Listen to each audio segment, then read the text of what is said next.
teman-teman, di siang hari ini kita akan sama-sama belajar ya. Dan tadi sudah diperkenalkan oleh Mas Arief, ya saya em, seorang dokter.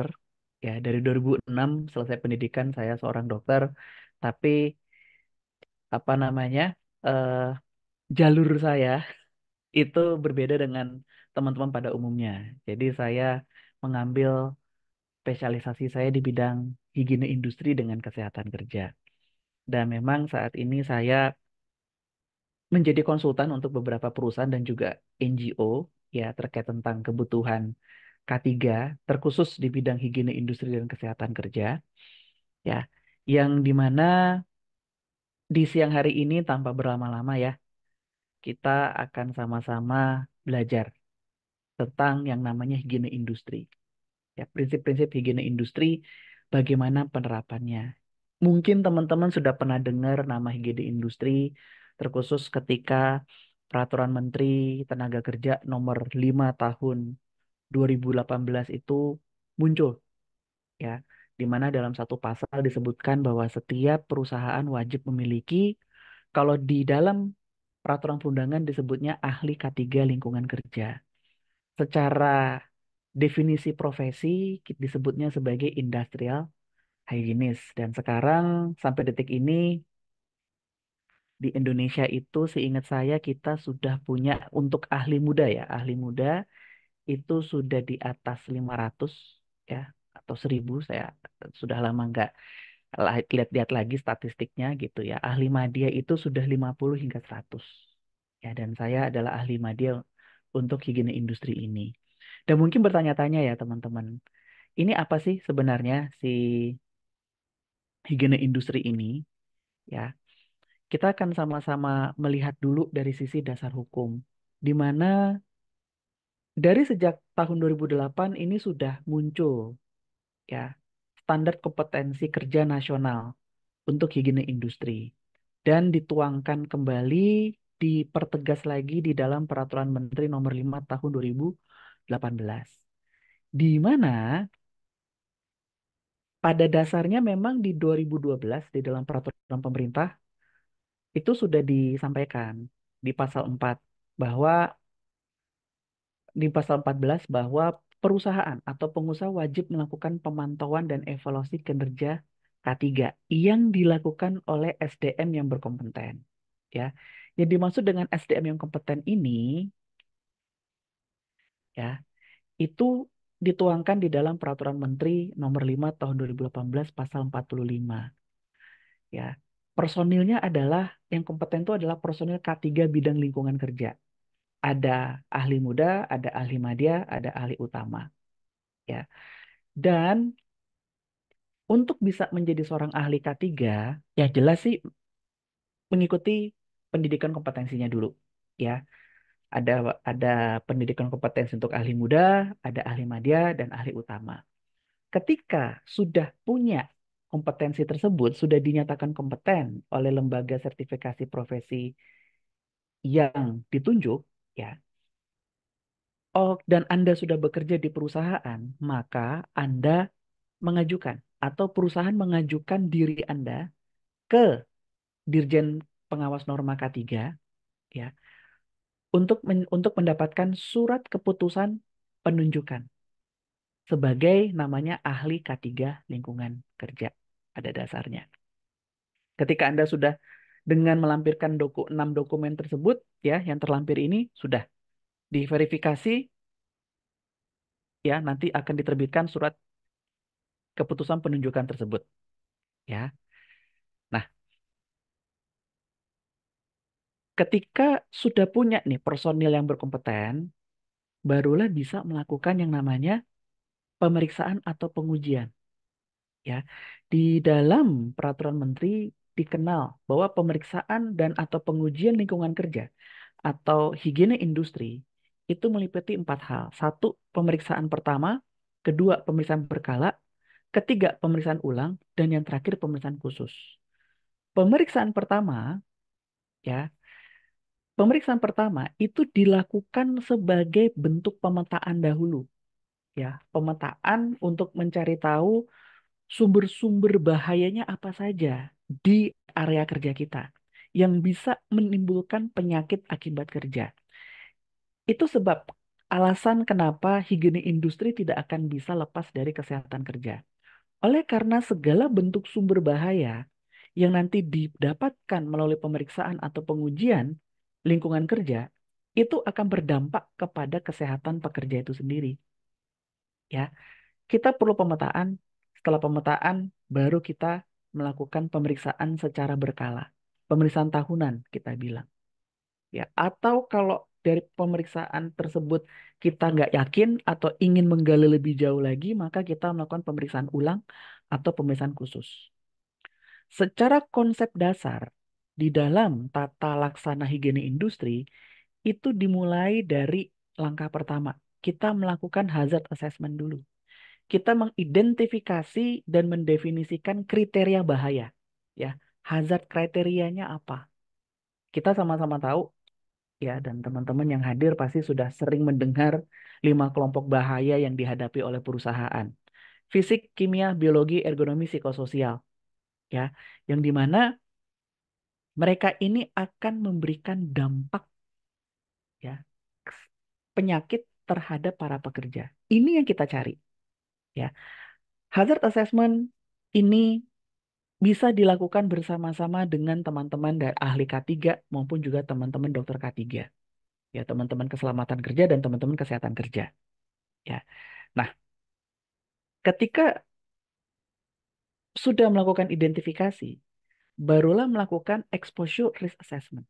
Exposure risk assessment ini kita mengumpulkan seluruh informasi yang terkait dan menilai tingkatan resiko pajanan terhadap kriteria bahaya tersebut, hazard kriteria. Disinilah ya, exposure risk assessment ini akan lebih banyak melakukan pengujian, ya, pengukuran. Higiene industri nggak akan bisa lepas dari pengukuran. Ya, datanya tidak data subjektif, tapi data objektif, bahkan data primer, karena kita langsung datang ke lokasi dan melakukan pengukuran saat itu juga. Tinggal titik-titik pengukurannya ditentukan melalui hazard assessment tersebut. Begitu. Hazard assessment atau di dunia K3 ya teman-teman dari ahli K3 mengenal namanya hazard identification ya. Kita mencari sumber bahaya beserta lokasi kerjanya di mana, area di mana sumber bahaya tersebut berada dengan pekerja apa yang akan terkena dampak dari sumber bahaya tersebut ya. Ketika sudah melakukan exposure risk assessment, barulah kita akan masuk ke dalam hierarki pengendalian ya, melakukan exposure management, tata kelola pajanan untuk membuat program supaya tidak ada pajanan langsung kepada pekerja yang akan menimbulkan penyakit akibat kerja. Ya, itu konsep dasar dari higiene industri. Ya, yang pada dasar semuanya sama. Kalau di K3 kita mengenalnya HIRA-DC, Hazard Identification, Risk Assessment, dan Define Controls atau Determine Controls. Di higiene industri sama, walaupun dalam penamaannya berbeda karena pelaksanaannya sangat spesifik ya. Nah, komponen-komponen yang penting yang harus dimiliki di dalam perusahaan untuk menjalankan program higiene industri itu sendiri adalah satu, harus ada komitmen, kebijakan dan program yang tertulis jelas. Itu sudah pasti. Yang kedua, mengenal bahaya kesehatan, yaitu kita melakukan hazard assessment ya untuk mendapatkan hazard-hazard kriteria yang berdampak kepada kesehatan para pekerja. Yang ketiga, melakukan evaluasi dan penilaian pemaparan, yaitu exposure risk assessment. Yang berikut, melakukan pengendalian bahaya kesehatan, exposure management. Kita tidak boleh lupa untuk melakukan pelatihan dan pendidikan kepada para pekerja dan melibatkan pekerja di dalam program higiene industri. Kenapa? Karena tanpa adanya umpan balik dari para pekerja yang memberitahu bahwa di lokasi kerja dia itu ada sumber bahaya baru yang memang mungkin belum terdokumentasi oleh perusahaan. Oleh karena apa? oleh karena memang sumber bahayanya baru muncul, ya, belum sempat diregister, atau memang dia bukan sumber bahaya yang formal tanda kutip. Ya, formal tanda kutip itu artinya memang sudah kita ketahui bahwa ini adalah sumber bahaya berdasarkan literatur-literatur ataupun berdasarkan regulasi. Ya, itu sangat mungkin terjadi. Ya, pelatihan pekerja, keterlibatan pekerja menjadi salah satu hal penting supaya program higiene industri ini bisa berjalan. Ya, dan tidak lupa adanya evaluasi dan juga penyimpanan pelaporan. Evaluasi penting untuk kita memastikan apakah program yang kita jalankan, ya, program pemeriksaan, program pengukuran, ya, lalu juga em, program pengendalian pajanan itu sudah sesuai dengan konteks keilmuan atau konteks regulasi atau sudah menyimpang. Evaluasi penting kita lakukan supaya kita bisa menjalankan program higiene industri di perusahaan secara bertingkat. Ya, ada improvement, ada peningkatan yang sifatnya berkelanjutan. Ya, nah, dalam hal kita bicara evaluasi dan penilaian pemaparan, kita mengenal ya beberapa tahapan. Pertama, jelas ketika kita sudah melakukan yang namanya hazard assessment. Oh, oke, kita udah tahu ada sumber bahaya A di area kerja kita, maka kita melakukan pemantauan lingkungan. Kita mengenal adanya area monitoring dan personal monitoring. Kenapa area atau personal monitoring ini penting? Tujuannya untuk pembuktian. Ya, pembuktian bahwa secara objektif sumber bahaya ini ada dan dia berada di atas nilai ambang batas. Ya. Yang kedua, melakukan biological monitoring. Biological monitoring memang di dalam peraturan menteri tidak diwajibkan. Salah satu pertimbangannya karena biaya. Biayanya tidak murah. Ya. Biological monitoring dilakukan untuk melihat ada nggak residu. Ya, residu bahaya atau kita bahasakan residu kimiawi yang sudah ada di dalam tubuh si pekerja itu dengan dengan pengambilan sampel darah atau sampel rambut atau sampel air seni, ya, bergantung kepada karakteristik kimiawi dari residu tersebut, ya. Dan yang ketiga adalah sampel analisis. Jelas sampel akan kita ambil untuk kita periksa apa jenis bahayanya yang didapat, ya. Yang berlanjut kepada evaluasi terhadap nilai ambang batas yang berhubungan dengan pemantauan lingkungan atau evaluasi terhadap biological exposure indices yang berhubungan dengan biological monitoring itu sendiri, ya. Di dalam melakukan sampling, yang paling penting di sini adalah Anda mau melakukannya yang teknik yang mana samplingnya? Apakah real time sampling atau medium sampling? Ya, apa yang membedakan antara real time dengan medium? Real time sampling yang seringkali disebutnya sebagai preliminary information. Kita melakukan hazard assessment dengan melakukan real time sampling ini. Ya. Pengambilan sampelnya waktu singkat, kurang dari 10 menit. Tujuannya hanya untuk penapisan, ya, pengukuran sesaat, untuk memastikan secara semi objektif tanda kutip kalau sumber bahaya itu memang ada di area kerja. Ketika memang sudah ada, terbukti melalui real time sampling ini, barulah kita berlanjut dengan medium sampling. Pengambilan sampelnya dilakukan dari 15 menit hingga beberapa jam.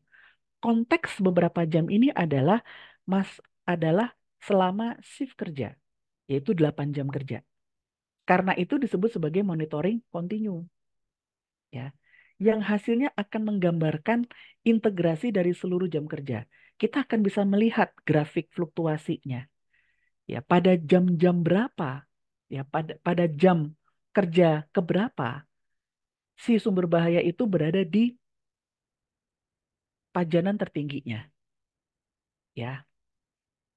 Itu yang kita perlu sama-sama perhatikan nanti.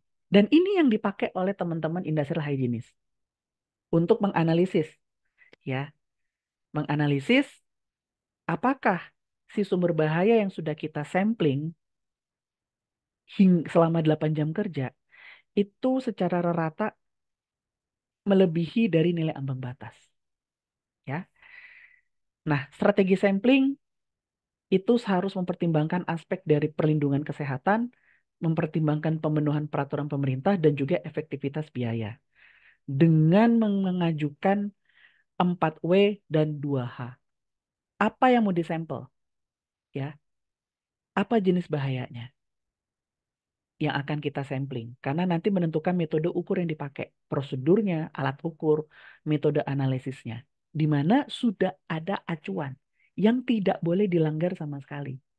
Itu sebab perusahaan-perusahaan yang melakukan penunjukan kepada vendor pengukuran lingkungan kerja perlu menanyakan ketika Anda ingin memeriksa atau mengukur sumber bahaya, Anda mengacunya kepada prosedur baku yang mana, ya? Apakah dari NIOSH, apakah dari ACGIH atau dari mana?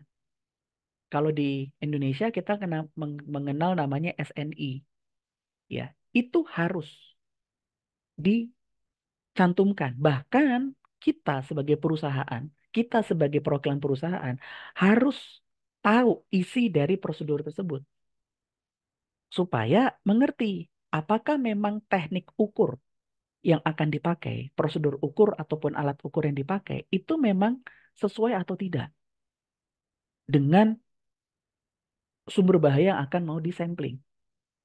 Yang berikut, kapan mau disampling? Apakah di shift siang, shift malam, apakah saat awal shift, pertengahan shift, atau akhir shift, atau akhir dari pekan kerja, itu pun juga harus dilihat. Di mana sampel itu diambil? Apakah memang di lingkungan kerja atau di pekerjanya sendiri? Ya, personal monitoring. Itu pun juga kita harus pertimbangkan. Dan siapa yang dijadikan sampel? Ya, apakah kelompok resiko tertentu? Dalam hal ini kita menyebutnya adalah kelompok eh, exposure sebentar, saya hampir lupa. Similar exposure group, ya, grup pajanan serupa kita bilang. Ya, jadi sekelompok pekerja yang memang bekerja di satu area atau bekerja dengan jenis pekerjaan yang spesifik yang di mana mereka memiliki satu kontak pajanan yang spesifik dengan sumber bahaya tersebut.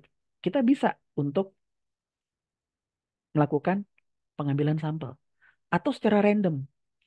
Random umumnya kita lakukan bersamaan dengan melakukan pengukuran lingkungan atau area monitoring, ya. Dan berapa banyak sampel yang mau diambil, ya. Jumlah sampel sangat dipengaruhi oleh tiga hal. Luas areanya ataupun material samplingnya apa, dan juga jumlah pekerjanya. Di mana sudah ada aturan, aturan sampling. Kalau kita mau ingin mengambil sampling kepada para pekerja, in total, ya, total misalkan 500 tapi kita hanya ingin ngambil 50, itu sudah ada acuan yang dikeluarkan oleh NIOSH itu sendiri, ya. Termasuk juga dalam hal how long, berapa lama waktu samplingnya. Menurut NIOSH dalam pedoman Occupational Exposure Sampling Strategy Manual dikenal tiga jenis, ya, lama waktu pengambilan sampling. Ada full period single sample, ada full period consecutive sample, dan yang terakhir partial period consecutive sample. Yang secara gambar seperti ini bentukannya. Umumnya yang kita pakai adalah yang full period single sample di satu titik kerja atau titik sampling kita sebut. Itu yang ideal. Tapi kita pun juga tidak menutup mata terhadap beberapa aspek pertimbangan dari perusahaan. Sehingga kita bisa saja memilih antara full period consecutive sample atau partial period consecutive sample. Kapan kita memilih salah satu dari dua kondisi tersebut, kembali kepada standar SNI-nya. SNI dari material yang akan kita sampling. SNI dari hazard material yang akan kita sampling.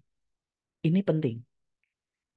Ya, itu sebab kenapa industrial hygiene itu bukan sesuatu yang sederhana, bukan sesuatu yang hanya cuman mungkin selama ini berpikir, oke, saya kasih Anda dikasih alat terus Anda ucuk-ucuk datang ke satu area kerja terus Anda ngukur cuman hanya sekian detik terus Anda mengklaim bahwa oh ini nih hasil higiene industri.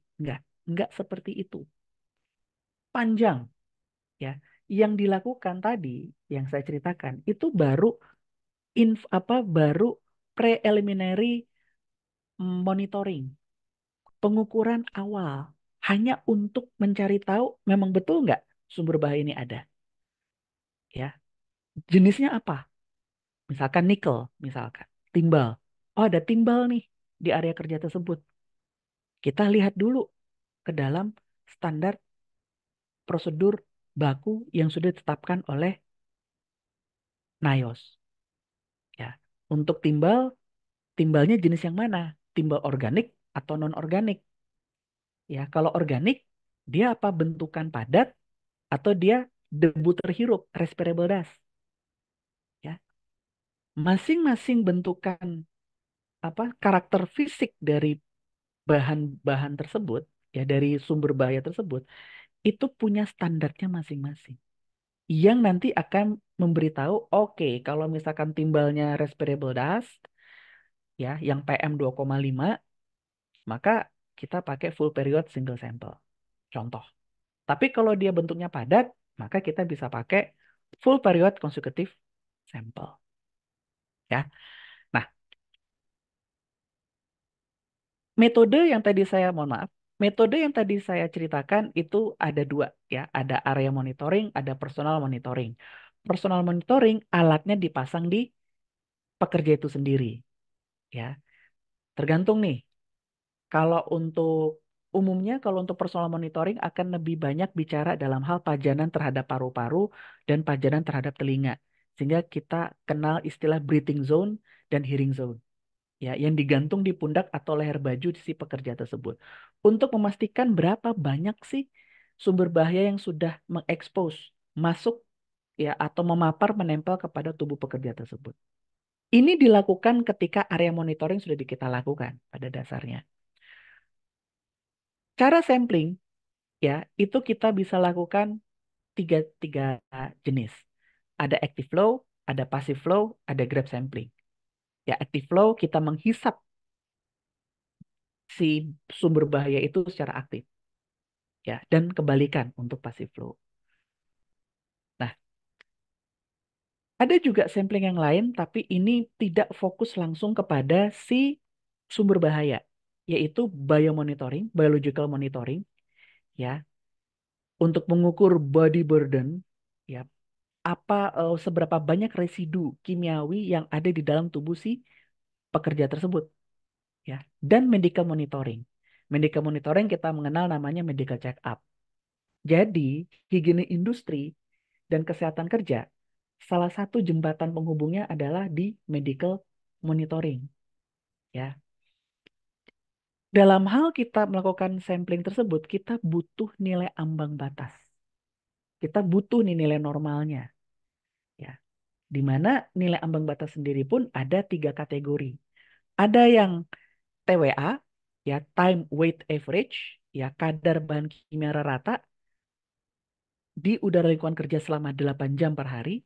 Ada juga yang STEL, short term exposure limit, ya, di mana mengukur kadar bahan kimia yang pajanannya nggak lebih dari 15 menit dan tidak lebih dari 4 kali dalam sehari.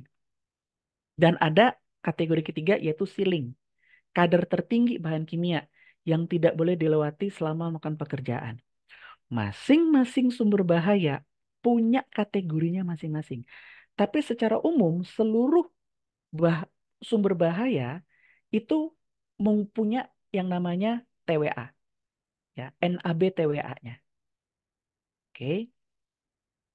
Nah, dan ada beberapa sumber bahaya lain yang punya NAB steel, dan juga ada NAB ceiling. Di mana referensi ini bisa didapat, teman-teman? Referensi ini bisa didapat baik dari standar internasional ataupun dari nasional. Sebagai seorang industrial hygienist, kami kiblatnya ke ACGIH. Kiblat kami American Conference of Governmental Industrial Hygienists, di mana setiap tahun mereka membaharui standarnya. Ya, OSA dan NIOS mereka mengikuti ACGIH pada umumnya. Tapi pada pada pada hal-hal tertentu ada perbedaan-perbedaan standar. Itu tidak jadi masalah, ya. Kalau secara nasional, ya, dikeluarkan oleh Menteri Tenaga Kerja di tahun 2018 dan dikeluarkan oleh Menteri Kesehatan di tahun 2016.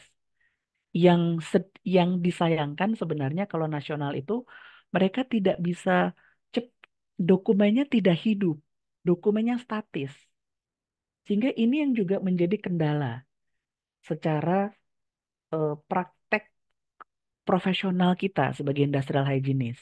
Karena kalau kita hanya menggunakan dokumen statis, maka kita tidak bisa memastikan kalau kondisi kesehatan pekerja itu tetap aman.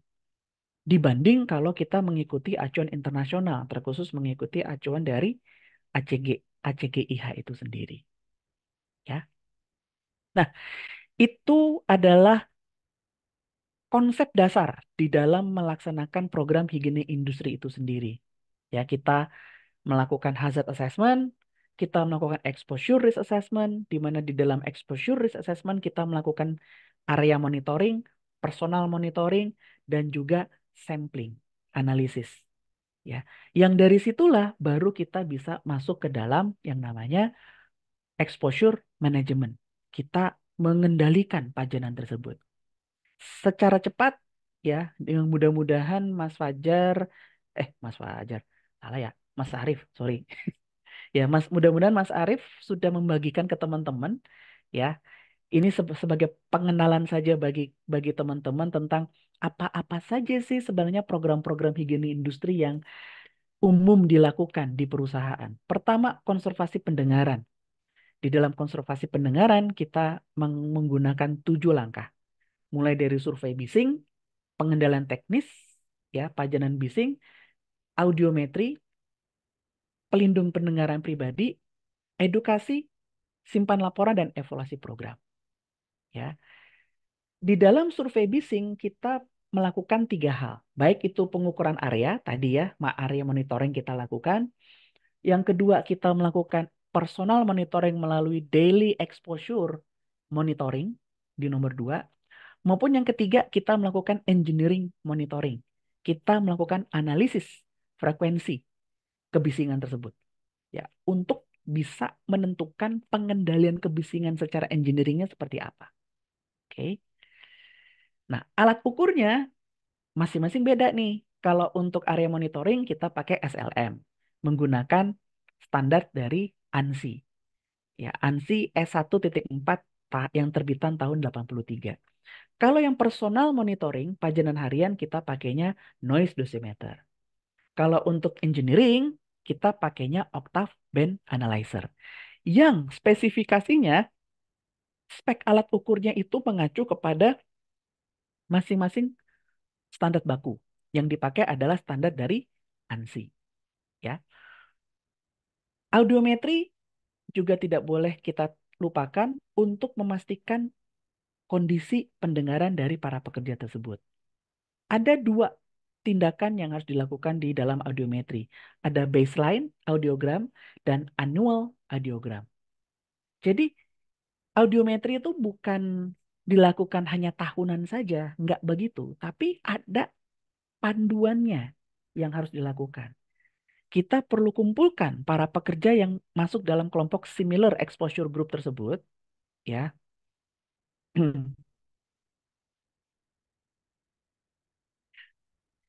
Di dalam similar exposure group tersebut dengan salah satu dari 3 kriteria ini.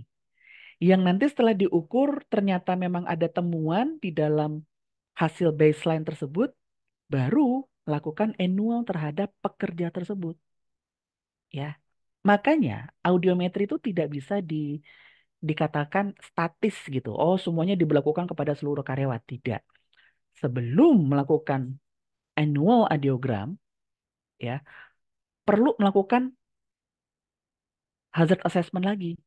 Siapa nih ya karyawan-karyawan masuk dalam kategori kriteria intrusi ini, ya. Nah, itu untuk pendengaran. Yang berikut adalah tentang pencahayaan. Selama ini mungkin tidak disadari bahwa pencahayaan terhadap para pekerja itu memberikan dampak kesehatan yang cukup signifikan. Baik itu kelelahan mata, kelelahan mental, keluhan pegal di area mata, termasuk kerusakan indera mata itu sendiri yang bisa meningkatkan terjadinya kecelakaan. Itu sebab ya intensitas pencahayaan di tempat kerja itu harus kita ukur dengan menggunakan pedoman dari SNI nomor 7062 ya, terbitan tahun 2019. Kita menggunakan alat yang namanya lux meter ya, untuk mengukur intensitas penerangan di tempat kerja kita. Secara standar itu sudah ada sebenarnya bahwa untuk masing-masing jenis pekerjaan ya, jenis spesifik pekerjaan spesifik ada standar berapa lux intensitas penerangan di tempat kerja tersebut dan itu harus dipenuhi. Oke. Nah, yang berikut adalah vibrasi. Vibrasi kita tahu ada dua jenis, ada whole body vibration, ada arm hand hand arm vibration, sorry. Di mana punya dampak kesehatan juga teman-teman, baik itu dampak secara akut maupun dampak secara kronis. Ya, yang agak cukup menarik di sini adalah gangguan fungsi reproduksi wanita. Jelas, ketika alat organ tubuh kita bergetar, itu juga akan menimbulkan gangguan metabolisme, gangguan fungsi dari organ tubuh tersebut yang akan bisa menimbulkan banyak masalah. Itu sebab vibrasi pun harus diukur.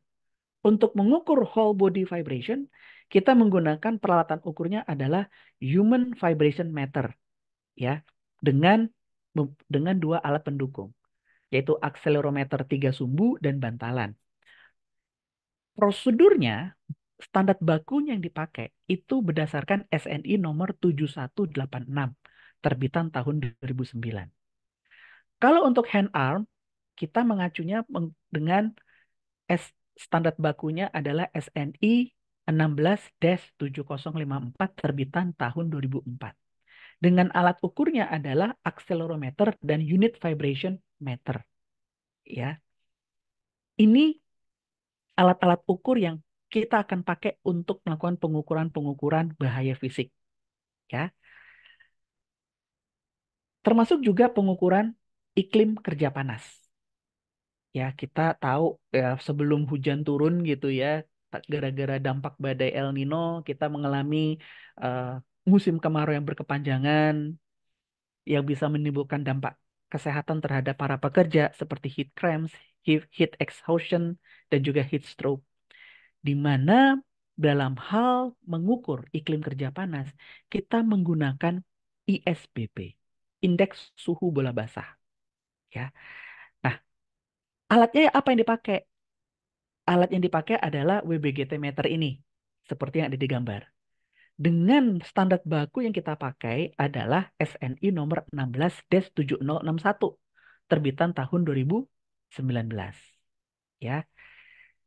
Nah, yang berikut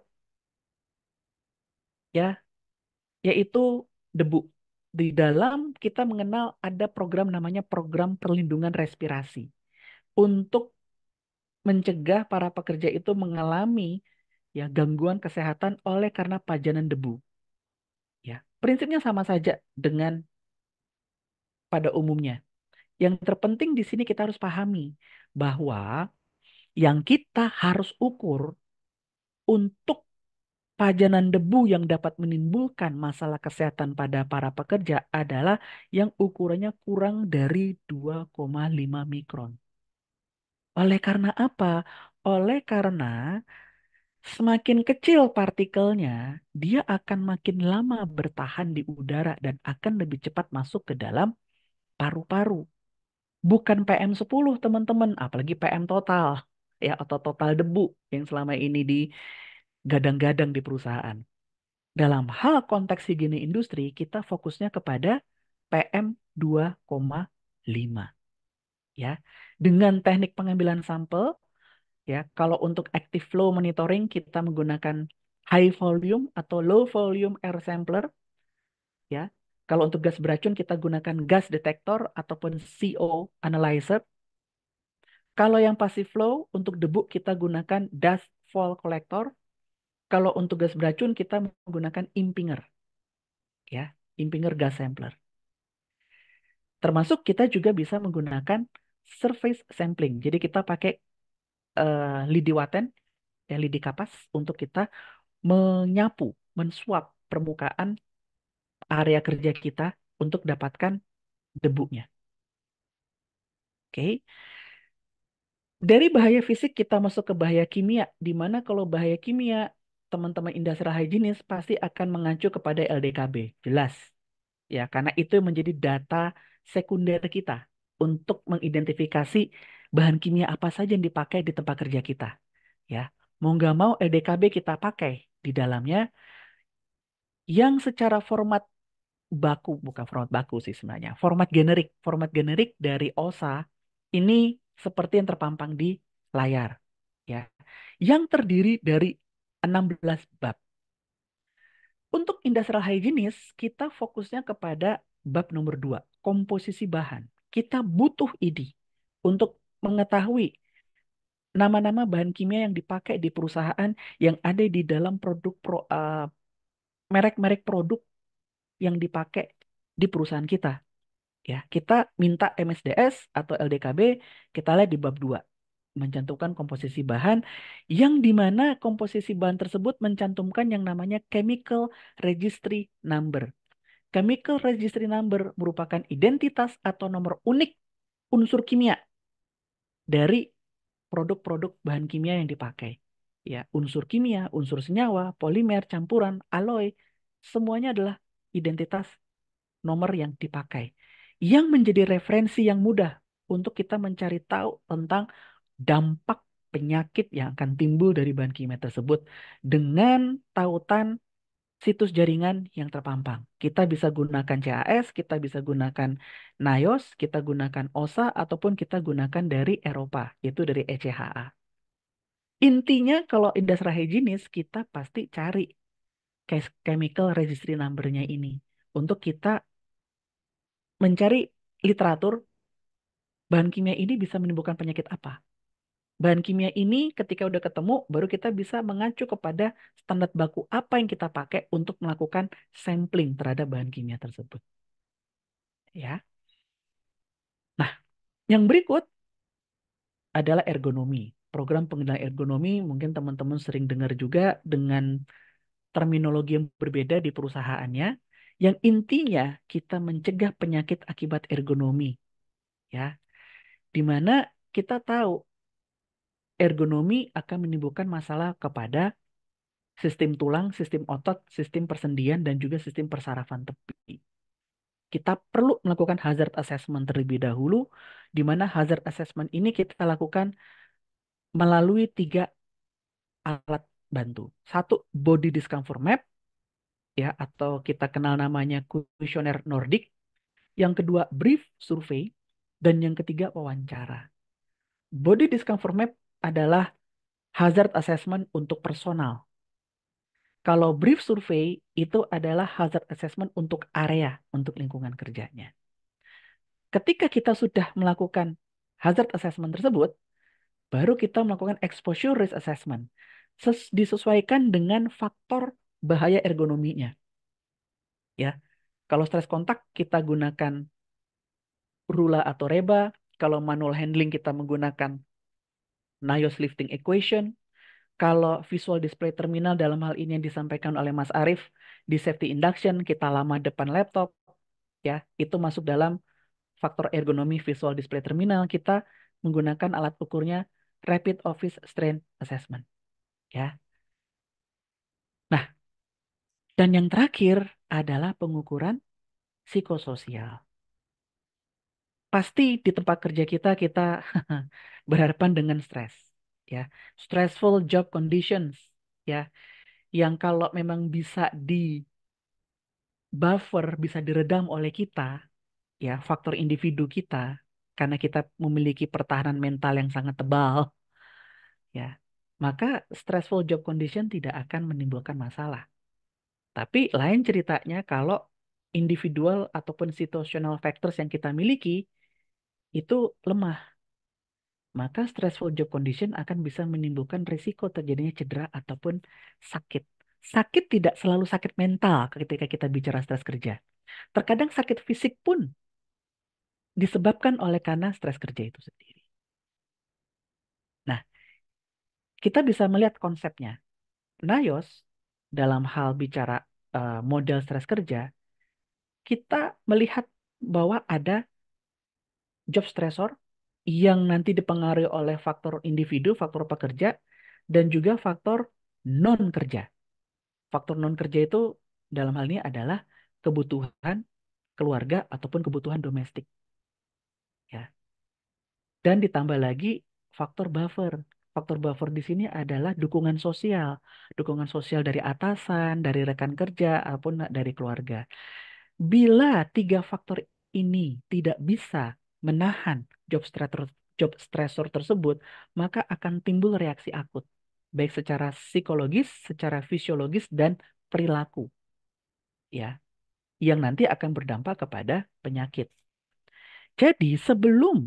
Jadi harapannya adalah kita harus bisa mendeteksi dini adanya reaksi akut dari job stressor tersebut. Caranya bagaimana? Ini alat-alat yang kita pakai, ya, yang tercantum di dalam Permenaker nomor 5 tahun 2018 itu adalah untuk penapisan stresor yang namanya Survei Diagnostik Stres, ya, SDS. Itu sebenarnya untuk mencari tahu job stresornya apa yang mendera karyawan. Dan itu dilakukan di exposure risk assessment waktu ujinya. Atau kalau di dunia kesehatan kerja, kita lakukan di health risk assessment. Ya, kalau kita ingin menilai apakah si karyawan ini sudah punya gejala-gejala reaksi akut, ya, reaksi akut psikologis, fisiologis, ya, ataupun juga perilaku, maka yang paling mudah kita pakai sebenarnya adalah SRQ-20 dalam bentuk kuesioner. Itu yang kita pakai. Dan SRQ-20 inilah yang masuk di dalam paket Medica Check Up. Bukan kebalikan, ya. Ini pernah terjadi soalnya. Ini sebagai penutup, teman-teman. Ini pernah terjadi satu perusahaan, ya, perusahaan panas bumi, ya, panas bumi geothermal di mana dia mencantumkan SDS di dalam Medica Check Up. Begitu. Itu jadi pertanyaan, kenapa kok SDS dimasukkan ke dalam Medica Check Up? Oleh karena kita kan belum tahu sebenarnya siapa nih karyawan yang sudah punya gejala, ya, gejala-gejala stres kerjanya itu, baik secara fisiologis maupun psikologis, ya. Jawaban yang diberikan agak sedikit lucu bahwa bahwa ini karena diminta oleh auditor ISO 45001 bahwa untuk stres kerja Anda harus melakukan pengujian. Nggak salah sih, tapi kan kita belum tahu siapa kelompok pekerja yang sudah kena stres kerja ini. Kena dalam arti yang sudah muncul nih reaksi akut fisiologis atau psikologisnya. Sehingga yang lebih tepat untuk dimasukkan di dalam paket Medica Check-up untuk memeriksa status kesehatan mental karyawan adalah gunakanlah SRQ-20 itu. Ya. Nah, hati-hati sekali. Yang memang saya tidak bisa tanda kutip menyalahkan gitu ya, karena yang menyampaikan pun juga bukan seorang industrial hygienist begitu, yang menjawab pertanyaan-pertanyaan tersebut gitu, sehingga jadi tidak tepat penggunaannya. Nah, harapannya teman-teman, dengan kita bisa kita bisa melakukan program higiene industri yang benar, maka kita akan dapat menghindarkan diri dari mispersepsi ataupun juga false result ya dari hasil pengukuran tersebut yang nanti akan memberikan dampak yang kontribusi yang negatif kepada perusahaan. Yang terpenting di sini adalah di dalam penerapan higiene industri, maka kita perlu mengidentifikasi sumber bahaya yang menimbulkan penyakit akibat kerja kepada para pekerja kita. Lalu dilanjutkan dengan exposure risk assessment. Kita harus melakukan pemantauan dan pengukuran sumber bahaya tersebut, baik di lingkungan kerja maupun terhadap pekerja yang terdampak. Dan ketika kita sudah menemukan ya bahwa inilah sumber bahaya yang berisiko tinggi menimbulkan penyakit berdasarkan hasil pemantauan atau hasil pengukuran tadi, kita bisa membuat program-program yang tepat sasaran bagi para karyawan kita. Semoga apa yang saya bagikan nih di diskusi kita di siang ini akan mencetus mencetus rasa keingintahuan ataupun juga mencetus rasa penasaran teman-teman ataupun juga bagi teman-teman yang sudah bertahun-tahun berkecimpung dunia higiene industri juga menambah cakrawala pengetahuan, cakrawala berpikir ataupun juga nanti di sesi berikutnya kita bisa saling brainstorming, kita bisa saling berbagi pengalaman, pengetahuan ya untuk sama-sama mencari alternatif-alternatif penyelesaian untuk bisa menghilangkan atau memendekkan ya jurang pemisah antara teori yang tadi sudah dibagikan dengan kondisi faktual lapangan yang sudah berjalan selama ini di tempat kerjanya teman-teman. Oke, itu yang dapat saya bagikan kepada teman-teman. Terima kasih buat waktunya dan saya kembalikan layar ke Mas Arief. Baik, terima kasih Dokter Wendri. Luar biasa untuk materinya ya. Ini sudah ada yang bertanya, tapi kita akan tampung terlebih dahulu untuk pertanyaannya. Untuk teman-teman semuanya yang ingin bertanya, silahkan bisa tuliskan pertanyaannya di kolom Q&A dan nanti akan kita bahas bareng-bareng bersama Dokter Wendri. Namun sebelum kita lanjut ke sesi tanya jawab, ya Dok, dan juga teman-teman semuanya, ada beberapa informasi yang akan kami sampaikan untuk teman-teman semuanya ya, terutama terkait sertifikat nih. Oke, saya izin share screen untuk teman-teman semuanya untuk mendapatkan sertifikat ya. Teman-teman pastikan terlebih dahulu yang pertama sudah download aplikasi Mika Super App K3-nya. Kemudian teman-teman juga sudah cek nih apakah sudah berstatus platinum atau belum ya untuk di aplikasi Mika Super App K3-nya. Cara tahunya bagaimana? Silahkan bisa dibuka aplikasinya, kemudian cek di pojok kiri atas apakah tulisannya platinum atau silver. Kalau misalkan platinum, maka tinggal mengisi absensi saja nanti akan kami berikan. Dan juga kalau teman-teman silver, maka nanti ada gemboknya. Nah, cara untuk mengupgrade menjadi platinum bagaimana? Silahkan simak video berikut ini. Tutorial upgrade Platinum Member aplikasi Mika Super App K3.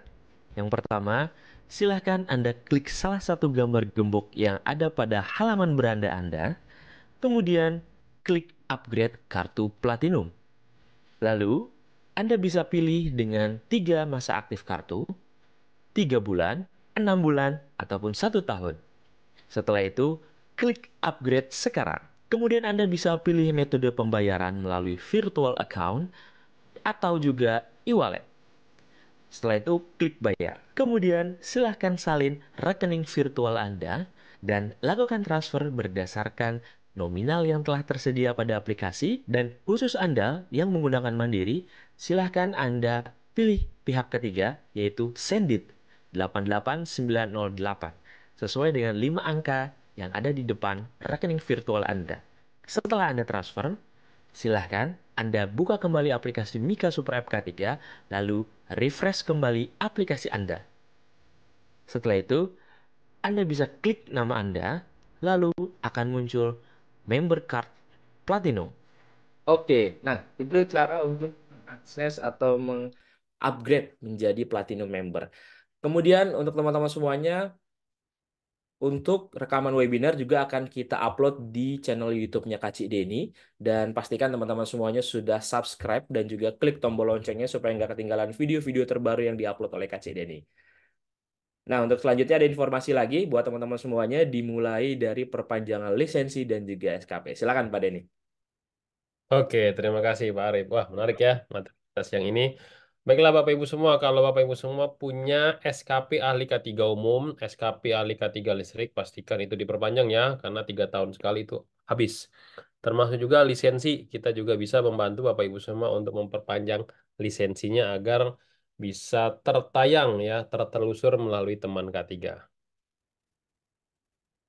Oke, nah ini kita akan buka kelas ahli ketiga umum secara online tanggal 16 sampai dengan 30 Januari 2024 ya. Jadi Bapak Ibu semua silakan join di sini, ada diskon khusus buat Bapak Ibu semua yang join hari ini ya. Nah, kalau yang mau tatap muka juga ada ya. Bedanya kalau online via Zoom, Zoom meeting, kalau yang tatap muka Bapak Ibu semua hadir ini 12 hari ya. Ini di Jakarta Barat ya. Nah, kalau Bapak Ibu semua yang mau yang versinya BNSP juga ada ya. Ini ahli K3 BNSP, teman-teman uji kompetensinya tapi secara tatap muka ya, latihannya secara online ya. Nah, kalau sudah punya sertifikat ahli K3 umum lanjutin ke auditor SMK 3 karena syarat auditor itu harus sudah ahli K3 umum. Nah, ini 5 hari ya, 6 hari ya sama sosialisasinya secara full online Zoom meeting ya. Nah, ini yang tadi dibahas oleh Pak Dr. Wendri ya, oleh Dr. Wendri, ahli K3 Muda Lingkungan Kerja. Kita akan buka nih sertifikatnya, keluaran dari BNSP namanya Hygiene Industri Muda. SKP-nya dari Kemenaker ya, namanya ahli K3 Lingkungan Kerja Muda ya. Ini tanggal 18 sampai tanggal 25 Januari 2024. Nah, kalau teman-teman pendidikannya SMA, bisa ikut yang teknisi K3 listrik ya. Atau teman-teman yang tamatannya D3, kalau teman-teman tertarik di bidang kelistrikan, ada ahli K3 listrik. Nah, ini 18 hari ya, teman-teman ya. Nah, kalau bidang konstruksi, teman-teman kerja di kontraktor, wajib punya nih ahli muda K3 konstruksi ya. Ini tamatan SMA. Tapi kalau sudah muda, teman-teman bisa lanjutkan ke Madya K3 konstruksi. Nah, ini full offline tatap muka ya. Tapi kalau yang ahli muda itu full online ya. Nah, ini juga pendidikannya harus minimal D3 kalau yang melanjutkan ke Madya. Nah, kalau kita mengawasi perancah, teman-teman harus punya certified namanya supervisor perancah. Tapi kalau kita hanya membongkar dan memasang, teman-teman cukup yang teknisi perancah ya. Ini kita ada nih. Nah, kalau kita tergabung di dalam tim tanggap darurat, ada 2 kelas nih, kelas D itu 4 hari, teman-teman ya, blended training, ada praktek memadamkan api menggunakan APAR. Tapi kalau teman-teman sudah kelas D, lanjutin ke kelas C ya. Kelas C itu memadamkan api menggunakan hidran ya dan penyelamatan SCBA ya. Nah, teman-teman bisa join di sini ya. Nah, P3K juga kita ada nih teman-teman semua ya. Jadi 2 hari praktek, 2 hari online. Nah, kalau kita kerja di ketinggian masih di platform Pranca, teman-teman wajib ikut yang TKBT ya, Tenaga Kerja Bangunan Tinggi. Tapi kalau kita sudah bergelantungan dengan menggunakan akses tali, teman-teman wajib punya Tenaga Kerja Pekerjaan di Ketinggian, TKPK namanya ya. Nah, itu bedanya di sana. Nah, ini juga teman-teman, kalau punya pabrik pasti punya forklift ya. Nah, ini forklift pun harus punya SIO atau lisensi. Nah, teman-teman bisa join di sini, nanti prakteknya di pabriknya masing-masing. Nah, kalau teman-teman rumah sakitnya, kliniknya mau akreditasi, nah ini ada 2 certified. Kalau teman-teman mau yang Kemenaker namanya K3 Rumah Sakit. Tapi kalau yang mau yang versinya BNSP namanya Paramedis K3 Muda. Ya, ini semuanya diakui, silakan sesuai kebutuhan. Nah, ini regulasi terbaru peraturan Menteri Tenaga Kerja nomor 11 tahun 2023 bahwasannya ruang terbatas itu tidak ada lagi CSU atau CSM, adanya teknisi K3 ruang terbatas ya teman-teman semua ya. Ini tanggal 16 sampai 22 Januari 2024 ya. Ini juga kita buka juga kelas migas ya. Ini kita punya LSP operator K3 migas untuk yang tamatan SMA, SMK. Tapi kalau tamatannya D3, teman-teman bisa join yang pengawas K3 migas. Nanti ujian tatap muka untuk uji kompetensinya itu tatap muka di Jakarta Barat ya, tempat TUK-nya Mediatama. Ini juga insiden investigasi, kita juga ada pelatihannya nih teman-teman ya. Tapi ini pelatihan secara online ya. Uji kompetensinya juga online, jadi teman-teman nggak perlu datang ke tempat kita. Nah, ini ada fitur terbaru, cuman fitur ini karena maintenance dari Kemenaker di teman K3-nya, teman-teman bisa validasi sertifikatnya dengan memilih cari personil, lalu lengkapi dengan nama, tanggal lahir ya.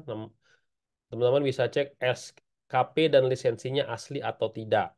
Atau teman-teman kalau mau join di sebuah pelatihan, teman-teman cek dulu PJK3-nya punya nggak izin di bidang pembinaan yang mereka lakukan. Nah, ini ada fitur terbaru dari Mika ya. Ini ATK yang teman-teman akan terima disesuaikan dengan jenis pelatihannya. Kalau nanti praktek, nanti diserahkan pada saat praktek. Tapi kalau secara full online, kita kirim melalui Tiki ya. Ada tas, buku agenda, lencana, e-money, pulpen, dan lain sebagainya, termasuk kemeja ya. Oke, silakan Pak Arif dilanjutin. Baik, terima kasih. Nah, untuk teman-teman semuanya yang misalkan terlewat nih untuk ikut webinar kolega, jangan khawatir. Di website milea.app, teman-teman bisa mengikuti kembali webinar kolega dan nanti teman-teman juga tetap mendapatkan sertifikat. Nah, kalau tadi di channel YouTube-nya Kak Cidi ini kan hanya menonton saja.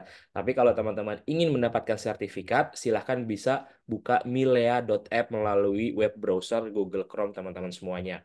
Atau misalkan teman-teman ingin upgrade skill seputar K3 di bidang lainnya. Nah, di sini ada 10 kategori ya teman-teman yang bisa ditonton secara mudah dan juga fleksibel hanya melalui handphone saja, tidak perlu download aplikasi.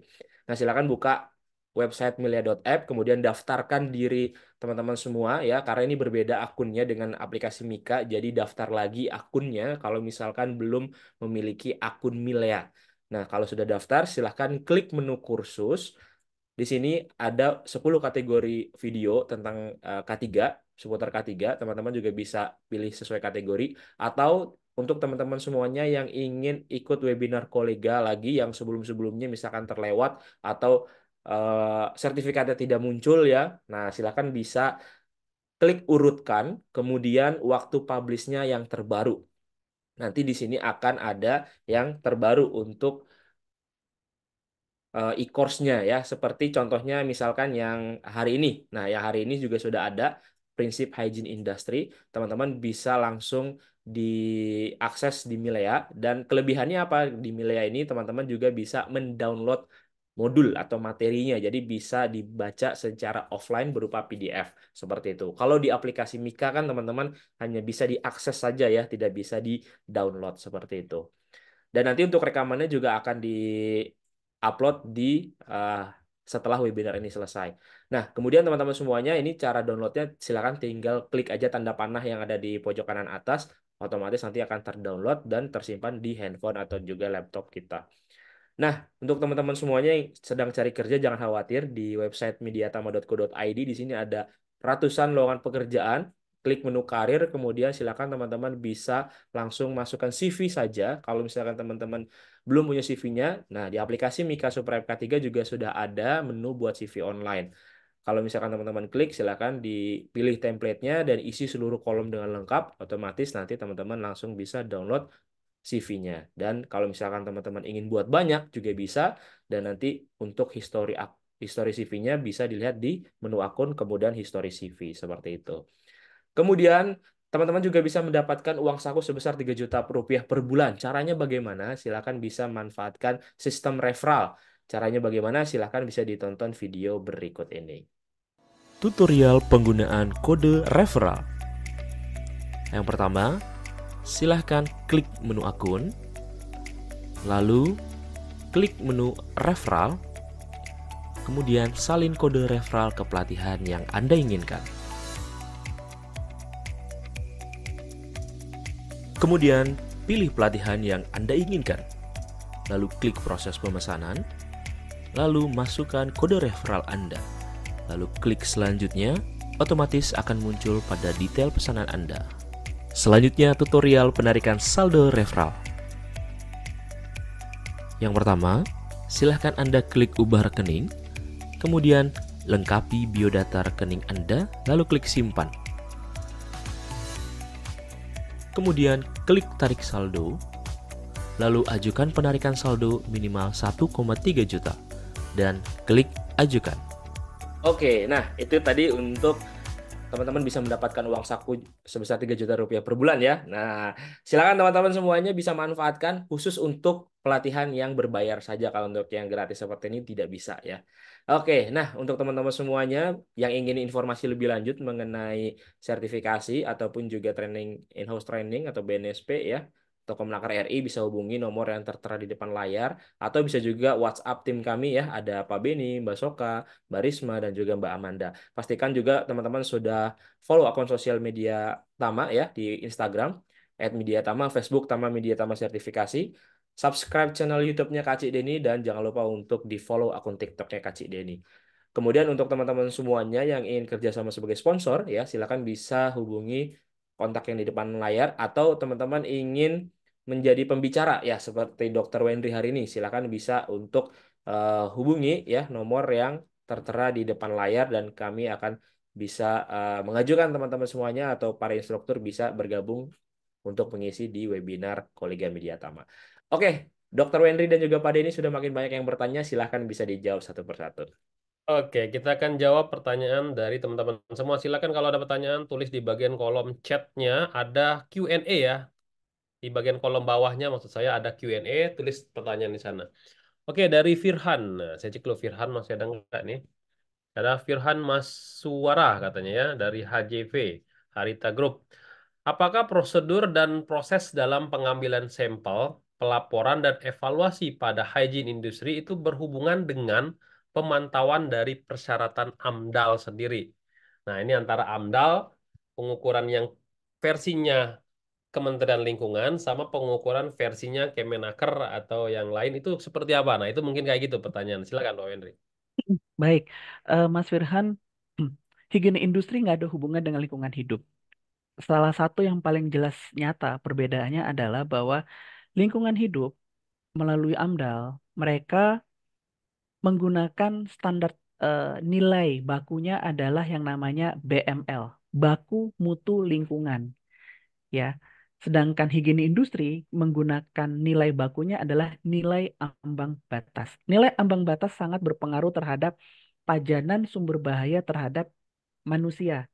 Sehingga akan bisa terlihat perbedaan nyatanya bahwa nilai ambang batas secara nilai bakunya dia dia 50 hingga 80% lebih strict dibanding BML. Ya, jadi tidak ada hubungan sama sekali. Jadi AMDAL itu urusan ke lingkungan hidup, ya, itu urusannya ke lingkungan, bukan kepada manusia. Sedangkan higiene industri itu hubungannya kepada manusia, terkhusus kepada kelompok pekerja itu sendiri. Ya, mudah-mudahan bisa menjawab ya, Mas Firhan ya. Oke, jadi gitu ya teman-teman semua ya. Jadi Kementerian Lingkungan sama Kementerian Ketenagakerjaan nomenklatur tujuannya berbeda ya. Kalau Kemenaker untuk kemanusianya melindungi manusianya, kalau Kementerian Lingkungan untuk melindungi lingkungan yang ada di sekitar pabrik ya, flora, fauna, masyarakat, sosial dan lain. Itu ya, Pak Firhan ya. Lanjut lagi, ini nyambung nih pertanyaannya sebenarnya dari Pak Diki Novriansa. Katanya, apa perbedaan standar NAB versinya Permenkes nomor 70 2016 dengan Permenaker 5 2018, bahkan sama TLV ACGIH. Nah, silakan, Dok. Perbedaannya adalah bahwa Kementerian Tenaga Kerja dan Kementerian Kesehatan mereka mengcopy paste. Jadi Menteri Kesehatan mengcopy paste standar ACGIH yang tahun 2015. Dan sebaliknya, Kementerian Tenaga Kerja mengcopy paste standar ACGIH yang terbitan 2017. ACGIH setiap tahun berubah standarnya. Berubah dalam hal ada penambahan nomenklatur atau pengurangan ataupun perubahan terhadap nilai baku. Yang tadinya belum ada style baru muncul style atau kebalikan yang ada style dihilangkan ya. Sehingga sebagai profesi industrial hygienist kita lebih baik berpatokan kepada ACGIH. Tapi, tapi pertanyaannya bukan pertanyaan, tapi ada satu isu yang sangat besar, bicara audit. Kalau bicara audit, terkhusus auditornya adalah die hard fans-nya kementerian, maka untuk menggunakan nilai baku, maka nih pakai nilai bakunya sesuai dengan kiblatnya si auditor. Kalau auditornya kiblatnya ke Kementerian Tenaga Kerja, pakailah yang nomor 5 tahun 2018. Kalau auditornya kiblatnya ke Menteri Kesehatan, pakailah yang nomor 70 tahun 2016. Ya, karena auditor mereka selalu berkacanya selama ini yang saya selalu perhatikan gitu. Auditor ISO 45001 ataupun auditor SMK 3 gitu ya. Mereka itu berkacamatanya bukan kepada standar internasional yang sudah dikeluarkan oleh ACGIH, tapi oleh produk peraturan perundangan yang dikeluarkan oleh pemerintah itu sendiri. Jadi ini pinter-pinternya kita gitu. Anda mau pakainya yang mana? Karena ini bicara bisnis.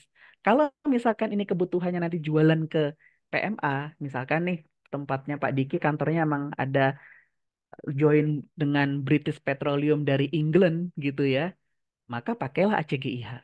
Tapi kalau proyeknya IKN, mohon maaf saya nyebut merek ya, proyeknya Ibu Kota Nusantara, ya pakailah produknya Peraturan Menteri. Ya, secara gamblangnya seperti itu. Mudah-mudahan bisa menjawabnya Mas Diki ya. Oke, jadi gitu ya Bapak Ibu semua ya. Jadi kalau Bapak Ibu semua mau mengukur lingkungan kerja tujuannya buat apa? Kalau auditnya SMK 3 berarti pakai Permenaker 5 2018 gitu ya Pak Pak Henry ya. Iya, betul Oke, banget. oke, ini pertanyaan keduanya. Ahli K3 muda lingkungan kerja dan ahli hygiene industri muda itu apakah sertifikasi yang berbeda? Silakan, Dok. Berbedanya adalah begini. Kalau Pak Diki pernah dengar namanya calon ahli K3 umum. Nah, calon ahli K3 umum itu adalah HIMU. Jadi itu adalah kompetensi, profesi, begitu. Nah, supaya supaya kita diakui oleh pemerintah sebagai seorang tenaga profesional, maka kita mengajukan diri untuk didaftarkan ke pemerintah, supaya kita mendapatkan yang namanya SKP, Surat Keputusan Penunjukan, terbitan dari Kementerian Tenaga Kerja. Nah, ketika seorang HIMU atau seperti saya HIMA, ya, itu mau diregister, terdaftar di pemerintah, karena saya sudah kerja di perusahaan, ya, maka nanti pemerintah akan terbitkan yang namanya SKP Ahli K3 Lingkungan Kerja. Begitu. Jadi itu udah sekarang yang tadi dibagikan di dalam promo tadi, iklan tadi itu, sekarang itu digabung supaya tidak menyusahkan. Menyusahkan dalam arti udah ikut pelatihan nih, pelatihan himunya gitu kan, kompeten. Nah, nanti langsung dibantu oleh Media Tama untuk daftarkan ke kementerian supaya nanti dapat namanya SKP Ahli K3 Muda Lingkungan Kerja. Gitu. Mudah-mudahan bisa menjawab ya, Mas Diki ya. Oke, gitu ya Pak Diki ya. Jadi kalau Bapak Diki ikut yang di Mediatama lakukan, itu langsung dapat 2 SKP Ahli Ketiga Lingkungan Kerja Muda dan langsung dapat uji kompetensi langsung dapat Hygiene Industri Muda untuk sertifikatnya dari BNSP ya. Oke, lanjut lagi.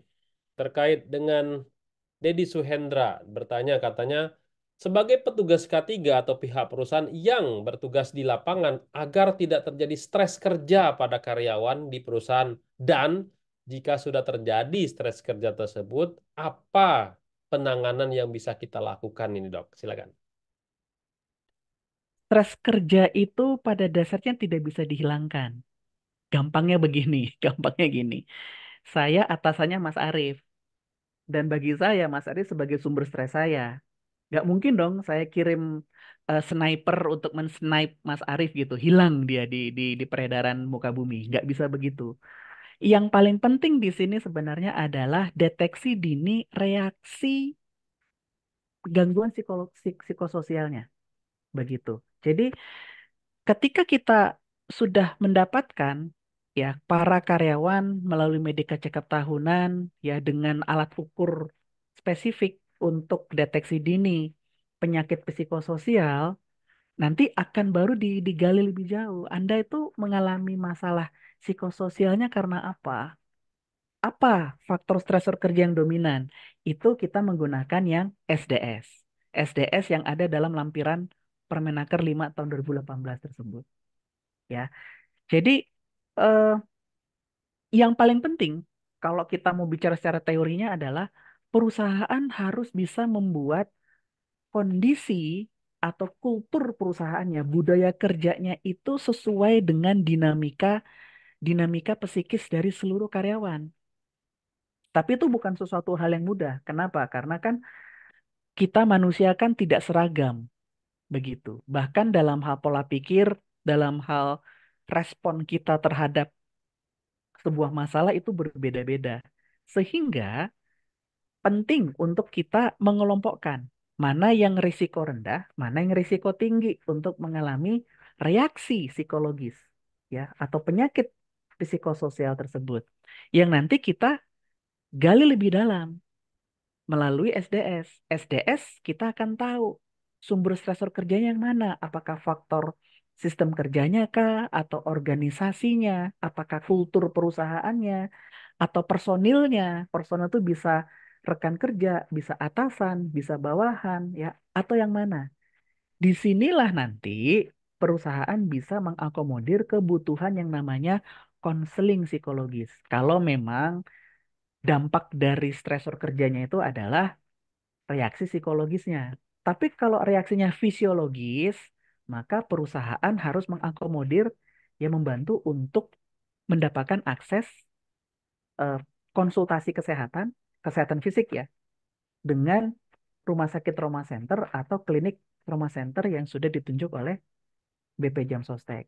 Tapi ini penting sebenarnya, sedikit agak melebar sedikit untuk mengatakan bahwa seseorang itu terkena penyakit psikososial karena pekerjaan, maka di presentasi yang slide terakhir Anda lakukan dulu. Ya, betul nggak ini orang sakit psikososial? Ya, dan stresor kerjanya dari mana? Stresor kerja bisa nanti didapatkan melalui pengisian kuesioner SDS, ya, Stress Diagnostic Survey tersebut. Ya, mudah-mudahan bisa menjawab ya, Mas Didi ya. Oke, gitu ya Pak Dedi Suhendra. Lanjut, ini juga nyambung nih. Misalkan kata Pak David bertanya nih, ada perusahaan yang tidak bertanggung jawab atas penyakit akibat kerja. Apabila perusahaan tidak mau bertanggung jawab itu seperti apa, Dok? Solusinya. Solusinya adalah bisa dibawa ke pengadilan hubungan industrial. Kenapa? Karena jelas perusahaan melanggar pasal 15 Undang-Undang Kecelakaan Kerja. Ya, Keselamatan Kerja, mohon maaf. Undang-Undang Nomor 1 tahun 70 ya. Di mana si pemimpin perusahaan itu akan bisa dimasukkan ke hotel Prodeo maksimal 3 bulan ya atau kena denda. Dendanya di sini tidak mengacu kepada yang tertulis di dalam pasal 15 yaitu 100.000 rupiah. Karena Mahkamah Agung di tahun 2012 mengeluarkan peraturan Mahkamah Agung. Ya, di pasal 2 disebutkan bahwa setiap produk peraturan, ya, saya sedikit lupa keluaran tahun berapa, sebelum keluaran tahun berapa, itu dikonversi dikali 100. Jadi, si pimpinan perusahaan nih, kalau nggak melakukan perlindungan terhadap karyawan dalam hal kesehatan kerja, tinggal pilih Anda mau masuk penjara 3 bulan atau Anda kena denda 100 juta rupiah. Tinggal pilih itu. Dan ini bisa diproses di pengadilan hubungan industrial. Ya, awalnya sih kalau berjenjangnya sih lapor dulu ke Dinas Tenaga Kerja Provinsi gitu ya lewat seksi hubungan industrial nanti dimediasi kalau misalkan ternyata masih ada pelanggaran barulah nanti berjenjang naik ke Pengadilan Hubungan Industrial. Mudah-mudahan bisa menjawab. Oke, jadi jangan terlalu frontal juga. Nanti kita malah diminta resign, nanti PHK nanti ya Pak David ya. Gunakan tangan orang lain ya. Oke, lanjut. Pak Beni Firmansyah ya. Apakah program-program untuk memantau evaluasi dari bahaya psikososial? Nah, itu silakan Pak. Ah, oke. Program-programnya ya, program-program untuk memantau, mengevaluasi bahaya psikososial. Jelas nomor satu medical check up. Medical check up menggunakan alat ukur yang namanya SRQ-20. Itu yang alat ukur termudah yang dipakai. Dan seluruh ya vendor medical check up, baik itu rumah sakit dan juga laboratorium, biasanya rumah sakit sih. Rumah sakit mereka sudah kenal alat ukur ini SRQ-20. Kita lakukan medical check up untuk deteksi dini siapa kelompok karyawan yang memang sudah punya tendensi atau kecenderungan terkena penyakit psikososial ya akibat pekerjaannya. Lalu buat mereka yang memang sudah terindikasi, maka dilanjutkan kepada umumnya perusahaan-perusahaan yang kapital besar mereka menggunakan terminologi program ini namanya Employee Assistance Program. Jadi intinya adalah si perusahaan mengakomodir kebutuhan karyawan untuk melakukan konseling psikologis dengan psikolog industri. Eh, psikolog klinis, sorry. Karena ini kan udah bicara manusia ya.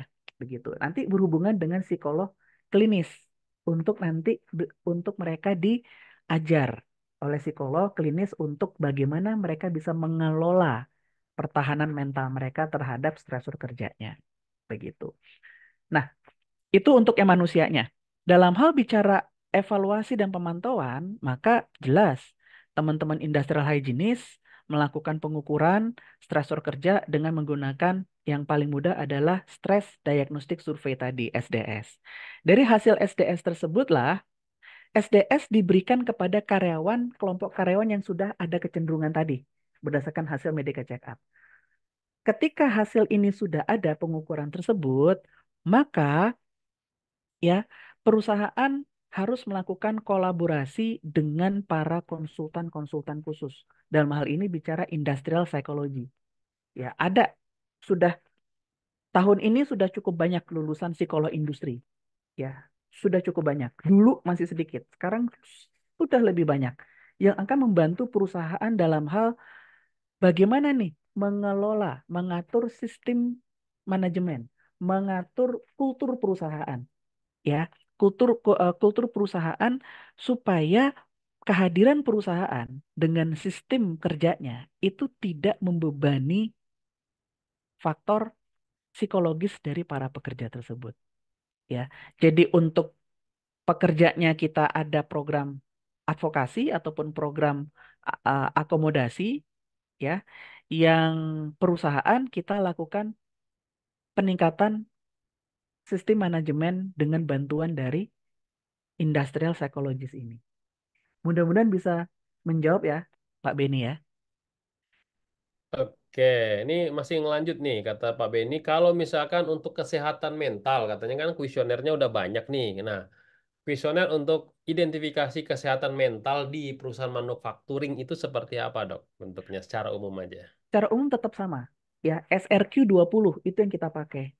Di mana SRQ-20 ini nanti yang akan mengeluarkan, maksudnya mengeluarkan tuh yang nanti akan mengolah hasil pengisian SRQ-20 itu adalah teman-teman dari rumah sakit. Dalam hal ini dok, bisa psikolog, tinggal pilih mau Anda mau pakai psikolog klinis atau Anda mau pakai dokter spesialis kedokteran jiwa, SPKJ, begitu. Jadi baiknya untuk karyawan-karyawan untuk karyawan-karyawan untuk menilai status kesehatan mental mereka, maka di dalam paket medical check-up perusahaan, Anda masukkan permintaan ke permintaan di dalam paket tersebut SRQ-20 yang nanti akan diakomodir oleh rumah sakit ataupun laboratorium swasta yang ditunjuk oleh perusahaannya Pak Beni untuk melakukan medical check-up tahunan tersebut. Supaya nanti ketemu nih siapa saja nih karyawan yang masuk dalam kelompok risiko tinggi mengalami penyakit psikososial tersebut. Mudah-mudahan bisa Oh, menjawab. oke, ini nyambung juga pertanyaan Pak Tantri.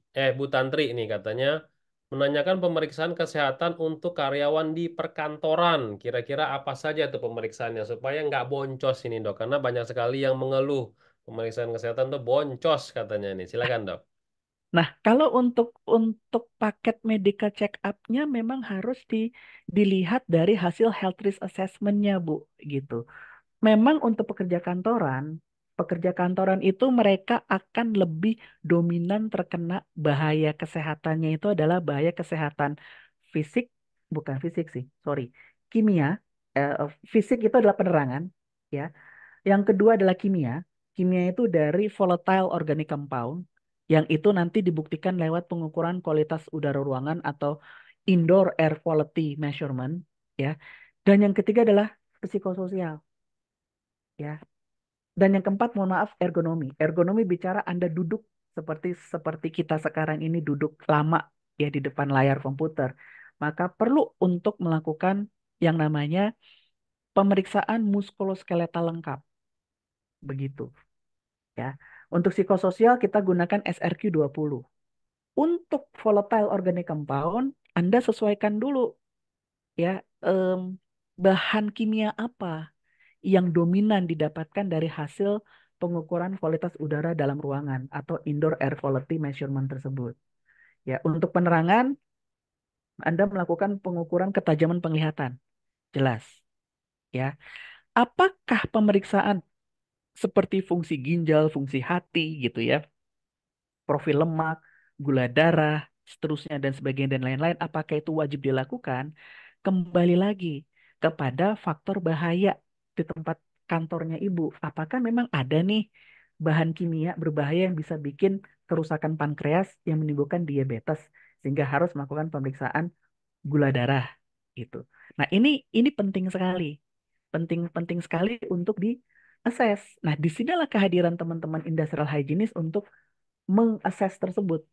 Ya, supaya nanti dari hasil asesmennya, baru parameter medical check-up untuk karyawan kantor nanti bisa lebih tepat sasaran. Ya, supaya nggak boncos. Boncosnya tuh karena diseragamin gitu. Ibarat kata, ibarat katanya eh, yang satu yang satu kerja di tempat bising, yang satu kerja di tempat yang hening, tapi sama-sama diperiksa audiometri. Nah, itu yang bikin boncos. Makanya paket medical check-up-nya disesuaikan dengan tingkatan besaran bahaya kesehatan yang sudah diakses oleh teman-teman industrial hygienist-nya. Mudah-mudahan bisa menjawab ya Bu Tantri ya. Oke, jadi penting sekali health assessment dulu ya terkait dengan identifikasi bahaya yang ada di kantor Ibu Tantri ya. Jadi nggak bisa langsung dipukul rata pemeriksaan kimia darah, gula darah, asam urat, kolesterol. Wah, itu boncos lah kalau disamaratakan semua gitu ya. Bu Tantri ya. Ini buat teman-teman semua nih. Jadi kalau misalkan mau SMK 3 nih kadang saya dengar tuh pemeriksaannya tuh kalau dari lab itu langsung ada paket A, paket B, paket C, paket D. Jadi perusahaan tuh nggak bisa ngomong apa-apa lagi, tinggal disuruh pilih paket. Padahal paket tadi belum tentu sesuai dengan yang ada di kantornya. Gitu ya, Dok ya? Betul sekali. Oke. Nah, ini ngomong-ngomong soal ini juga nih, nyambung juga nih. Ini Pak Sufri Halwi, dia bilang kalau dia sudah ahli K3 lingkungan kerja muda untuk menjadi madya, itu gimana, Dok? Apakah si HIMU ini di-upgrade dulu menjadi HIMA, baru ke SKP ahli K3 lingkungan kerja madyanya? Nah, ini mungkin prosesnya, Dok. Dari muda ke madya itu seperti apa, Dok? Oke, ini saya kasih jawabannya dua jenis ya, yang ideal sama yang faktual. Kalau ideal, ideal itu saya sudah 3 tahun, ya 3 tahun. Saya sudah 3 tahun menjadi HIMU, terus saya mengajukan diri ke LSP ya untuk saya naik tingkat menjadi ahli madya. Ketika saya sudah dinyatakan kompeten oleh LSP, sorry, menjadi HIMA, sorry, menjadi HIMA. Ketika saya sudah dinyatakan kompeten oleh LSP menjadi HIMA, baru saya bisa ajukan ke minta tolong perusahaan kantor saya untuk diajukan pembuatan SKP ahli madya K3-nya. Begitu. Itu teorinya, itu idealnya. Faktualnya adalah bahwa faktual yang ada adalah yang berjalan saat ini bahwa walaupun Anda mau naik tingkat nih, mau naik tingkat dari HIMA menjadi HIMA, Anda pakai pelatihan begitu. Tetap pakai pelatihan. Jadi tujuannya apa? Tujuannya itu memang dari kacamata kementerian mereka ingin mencegah jangan sampai ada yang namanya bukan pemalsuan sih ya, tapi maksudnya exaggerated kompetensi gitu loh, bahwa padahal Anda itu masih ahli muda tapi Anda maksakan diri jadi ahli madya. Jadi harus masukkan ke pelatihan dulu. Ikut pelatihan himanya dulu, ya pelatihan hima. Yang seingat saya sih Media Tama juga ada pelatihan himanya. Setelah ikut hima kompeten, baru nanti Media Tama akan membantu peserta untuk diajukan ke kementerian untuk nanti dapatkan SKP ahli Madya K3 lingkungan kerjanya. Mudah-mudahan bisa menjawab ya. Oke, jadi gitu ya teman-teman semua ya. Sebenarnya Dr. Wendri tadi dari HIMU ke HIMA sebenarnya bisa langsung uji kompetensi dari LSP yang teman-teman pilih. Tapi karena ada SKP-nya, Likat 3 Lingkungan Kerja Madya, nah Kemenaker memang meminta wajib ada pelatihan dulu. Dibilangnya adalah refreshment dulu ya teman-teman. Udah Ya, 3 tahun ya, memang ada refreshment dulu kan ada tingkatan lagi. Nah, sebenarnya kebutuhan untuk madya ini untuk level perusahaan yang seperti apa, Dok? Apakah cukup di muda aja, Dok? Silakan, Dok. oke. Secara kompetensi sebenarnya ahli madya itu dibutuhkan sebagai eh, eksekutor. Jadi ahli muda itu dia bikin perencanaan, ya dia harus bisa untuk bikin perencanaan programnya, termasuk nanti perencanaan pengukuran yang nanti bisa didelegasikan kepada pihak ketiga. Itu ahli muda. Nah, ahli media itu selain dia membuat perencanaan, dia mengukur juga. Yang biasanya melakukan eh, yang biasa melakukan seperti itu adalah perusahaan-perusahaan dengan kapital besar. Kalau saya boleh kasih merek nama perusahaannya adalah yang paling gampang adalah Chevron. Ya, Chevron, lalu juga Freeport, itu mereka punya laboratoriumnya sendiri. Laboratorium IH mereka punya. Laboratorium lingkungan kerja atau laboratorium higiene industri mereka punya. Yang dipimpin oleh HIMA, begitu. Di mana himanya selain dia membuat perencanaan pengukuran, dia juga mengeksekusi, begitu. Nah, hima akan lebih banyak kepakai di perusahaan-perusahaan dengan kapital besar yang memang punya unit laboratorium lingkungan kerjanya sendiri. Tapi bagaimana buat teman-teman yang nggak punya? Nggak apa-apa, sudah ada, sudah disediakan, sudah apa namanya, diakomodir oleh pemerintah. Anda bisa pakai pihak ketiga. Yang penting di dalam perusahaan Anda punya HIMU yang nanti bikin perencanaannya sama menentukan titik-titik pengukuran yang nanti dikasih ke pihak ketiga untuk nanti dieksekusi di dalam proyeknya. Mudah-mudahan bisa menjawab. Jadi sebagai tambahan juga, HIMA itu diwajibkan untuk PJK3 ya, untuk PJK3 untuk pengukuran lingkungan kerja ya, PJK3 pengukuran lingkungan kerja, bukan PJK3 pembinaan. Kalau PJK3 pembinaan cukup yang HIMU saja. Jadi kalau teman-teman ada lab untuk pengukuran lingkungan kerja, misalkan ada uang untuk investasi buat perusahaan mengukur lingkungan kerja, nah itu wajib ada HIMA-nya. Nah itu teman-teman semua ya. Nah bagaimana dengan HIMU-nya, Dok? Ya, perusahaan yang seperti apa yang wajib ada himunya? Boleh nggak pakai pihak ketiga juga si himu ini, Dok? Eh, Secara peraturan boleh memang. Jadi di dalam Permenaker itu mereka nyebutnya begini, SDM kompeten itu bisa diharapkan dimiliki oleh perusahaan. Kalau perusahaan belum punya HIMU, maka bisa dialihdayakan. Alihdayakan dalam arti ke pihak ketiganya. Itu bisa. Tapi kembali dalam hal membuat perencanaan higiene industrinya untuk perusahaan yang belum punya HIMU, monggo ahli K3 umum yang turun tangan. Kenapa begitu? Karena ahli K3 umum di dalam kurikulumnya sudah dicantumkan dalam hal kompeten bisa untuk melakukan pengawasan lingkungan kerja. Lingkungan kerja yang dimaksud di sini adalah pengawasan higiene industri, begitu. Jadi ya nggak apa-apa kalau perusahaan belum punya orang HIMU, Anda alih dayakan boleh, tapi tetap dalam hal perencanaannya, dalam hal kiranya ya itu tetap yang melakukan adalah teman-teman ahli K3 umum. Jadi kalau mau aman, semua perusahaan punya HIMU biar nanti bisa bagi-bagi tugas gitu loh. Kira-kira begitu. Oke, gitu ya teman-teman semua ya. Lanjut. Nah, ini dari Fator, ini menarik juga pertanyaannya. Jika faktor kimia dan fisika itu masih di bawah NAB, tapi sudah ada dampaknya di perusahaan, apakah boleh membuat standar atau aturan sendiri di internal perusahaan, Dok? Pertanyaannya ini bisa saya jawab dalam hal NAB untuk pengukuran yang mana? Area monitoring atau personal monitoring, ya. Oleh karena apa? Kalau sudah ada penyakit yang timbul di karyawan akibat faktor kimia atau faktor fisika, ya, maka yang sangat dimungkinkan adalah faktor individual dari karyawan tersebut. Sehingga personal monitoring itu tidak bisa dilepas. Tidak cukup area monitoring saja. Tidak cukup kita mengukur kadar faktor kimia di lingkungan kerjanya saja. Tidak bisa. Anda harus berlanjut dengan pengukuran pajanan harian yang diterima oleh si pekerja tersebut. Ya, itu satu. Yang kedua, kalau sudah ada penyakit yang timbul oleh karena faktor kimia atau faktor fisika tersebut, maka sangat dimungkinkan kalau tata cara pengukurannya salah. Nggak mungkin. Karena karena em, nggak mungkin dong seseorang dikatakan punya baru makan duren, ya, tapi tidak ada bekasnya. Pasti ada dong. Apa buktinya orang makan duren? Entah itu di sekitar mulutnya ada bekas daging duren atau bau dari pernapasnya itu duren. Nggak mungkin. Pasti ada. Jadi sangat mungkin cara pengukurannya salah. Entah tekniknya, entah titik lokasi pengukurannya. Ya, itu harus dievaluasi. Ya, harus dievaluasi.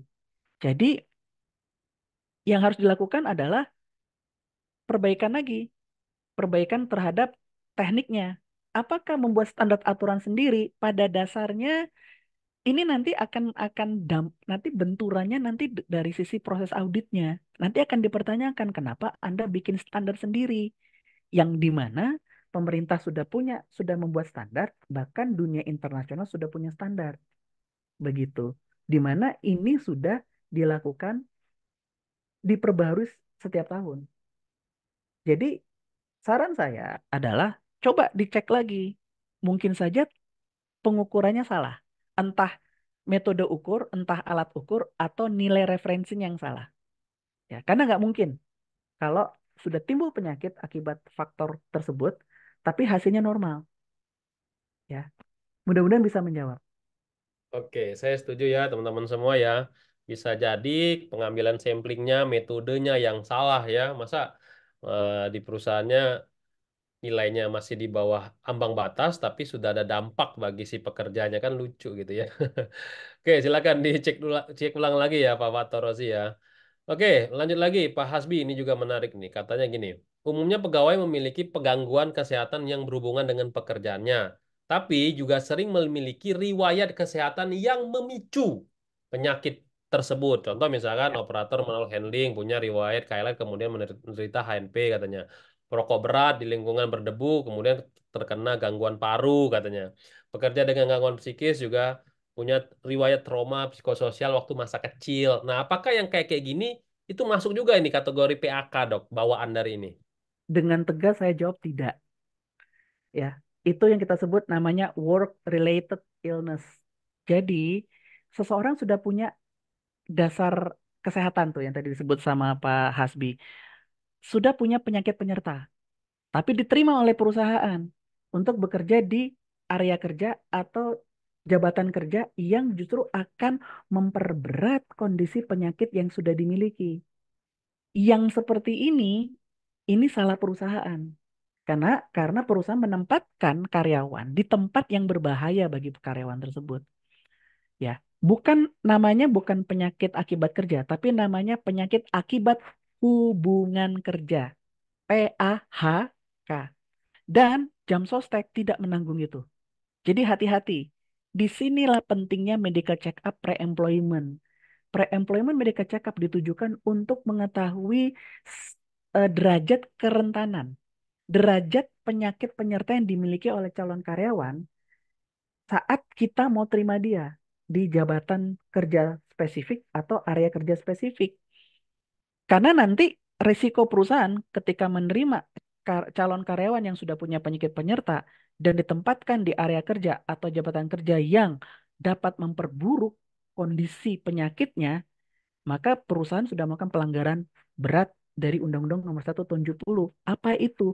Memberikan perlindungan kesehatan. Itulah alasan kenapa ada istilah fit atau tidak fit. Fit tidak fit bukan bicara Anda sehat atau tidak sehat, bukan, tetapi Anda tidak cocok bekerja di situ. Karena kalau Anda dipaksakan, Anda meninggal. Begitu. Hati-hati yang seperti ini. Sehingga harus ada satu namanya tata kelola karyawan risiko tinggi supaya jangan tempatkan karyawan di tempat yang berbahaya bagi kesehatan dia oleh karena penyakit penyerta yang dimiliki. Mudah-mudahan bisa menjawab. Oke, gitu ya Pak Hasbi ya. Jadi penyakit penyerta ini benar-benar harus difilter ya dari HR itu melakukan pemeriksaan kesehatan fit atau enggak fit untuk di pekerjaannya. Nah ini sebenarnya nyambung juga dengan pertanyaan dari Pak Dedi Suhendra nih. Dibilangnya kayak gini. Ini ada pengalaman baru di perusahaannya nih. Jadi di perusahaan ini lagi melakukan program untuk medical check up. Tapi, karyawannya itu salah persepsi, mempersepsikan bahwasannya katanya dengan MCO ini katanya bisa memberhentikan, mem-PHK-kan karyawan katanya kayak gitu ya karena alasan tidak fit atau tidak apa namanya tidak fit lah untuk bekerja gitu loh. Nah, ini bahkan katanya karyawannya demo katanya sampai menutup program untuk medical check-up tersebut ya.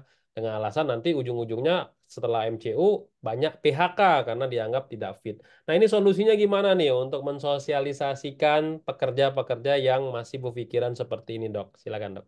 Yang jelas perusahaan sudah salah dalam memberikan satu sosialisasi penjelasan kepada karyawan. Oleh karena salahnya di mana? Salahnya adalah dari awal perusahaan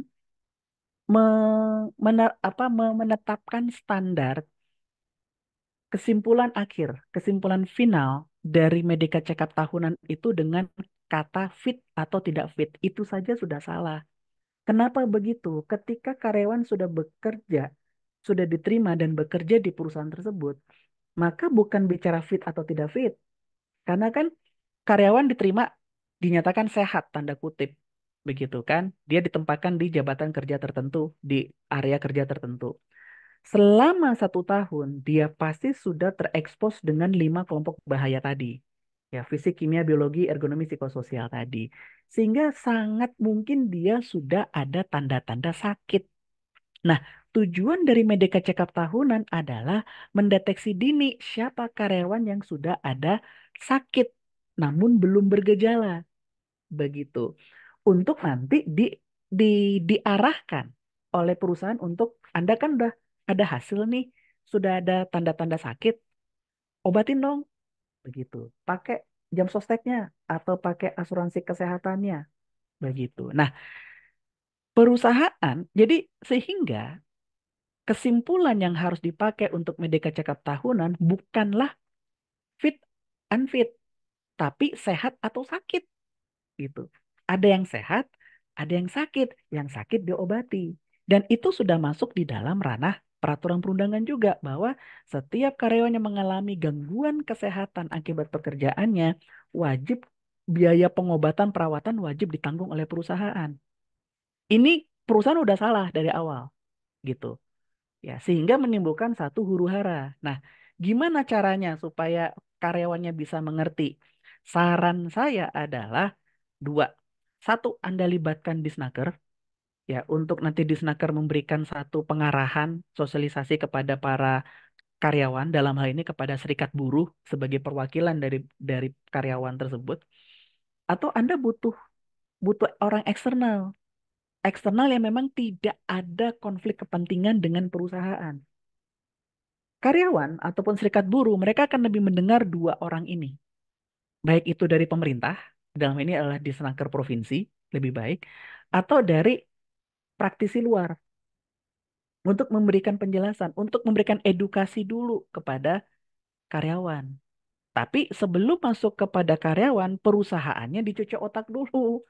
Manajemennya harus diubah dulu pola pikirnya bahwa dalam hal pelaksanaan Medika Check-up tahunan bukan untuk menentukan fit atau tidaknya karyawan, tapi untuk menentukan apakah karyawan ini sudah mulai sakit atau tidak, supaya eh, perusahaan melakukan tindak lanjut terhadap kondisi kesehatan si karyawan.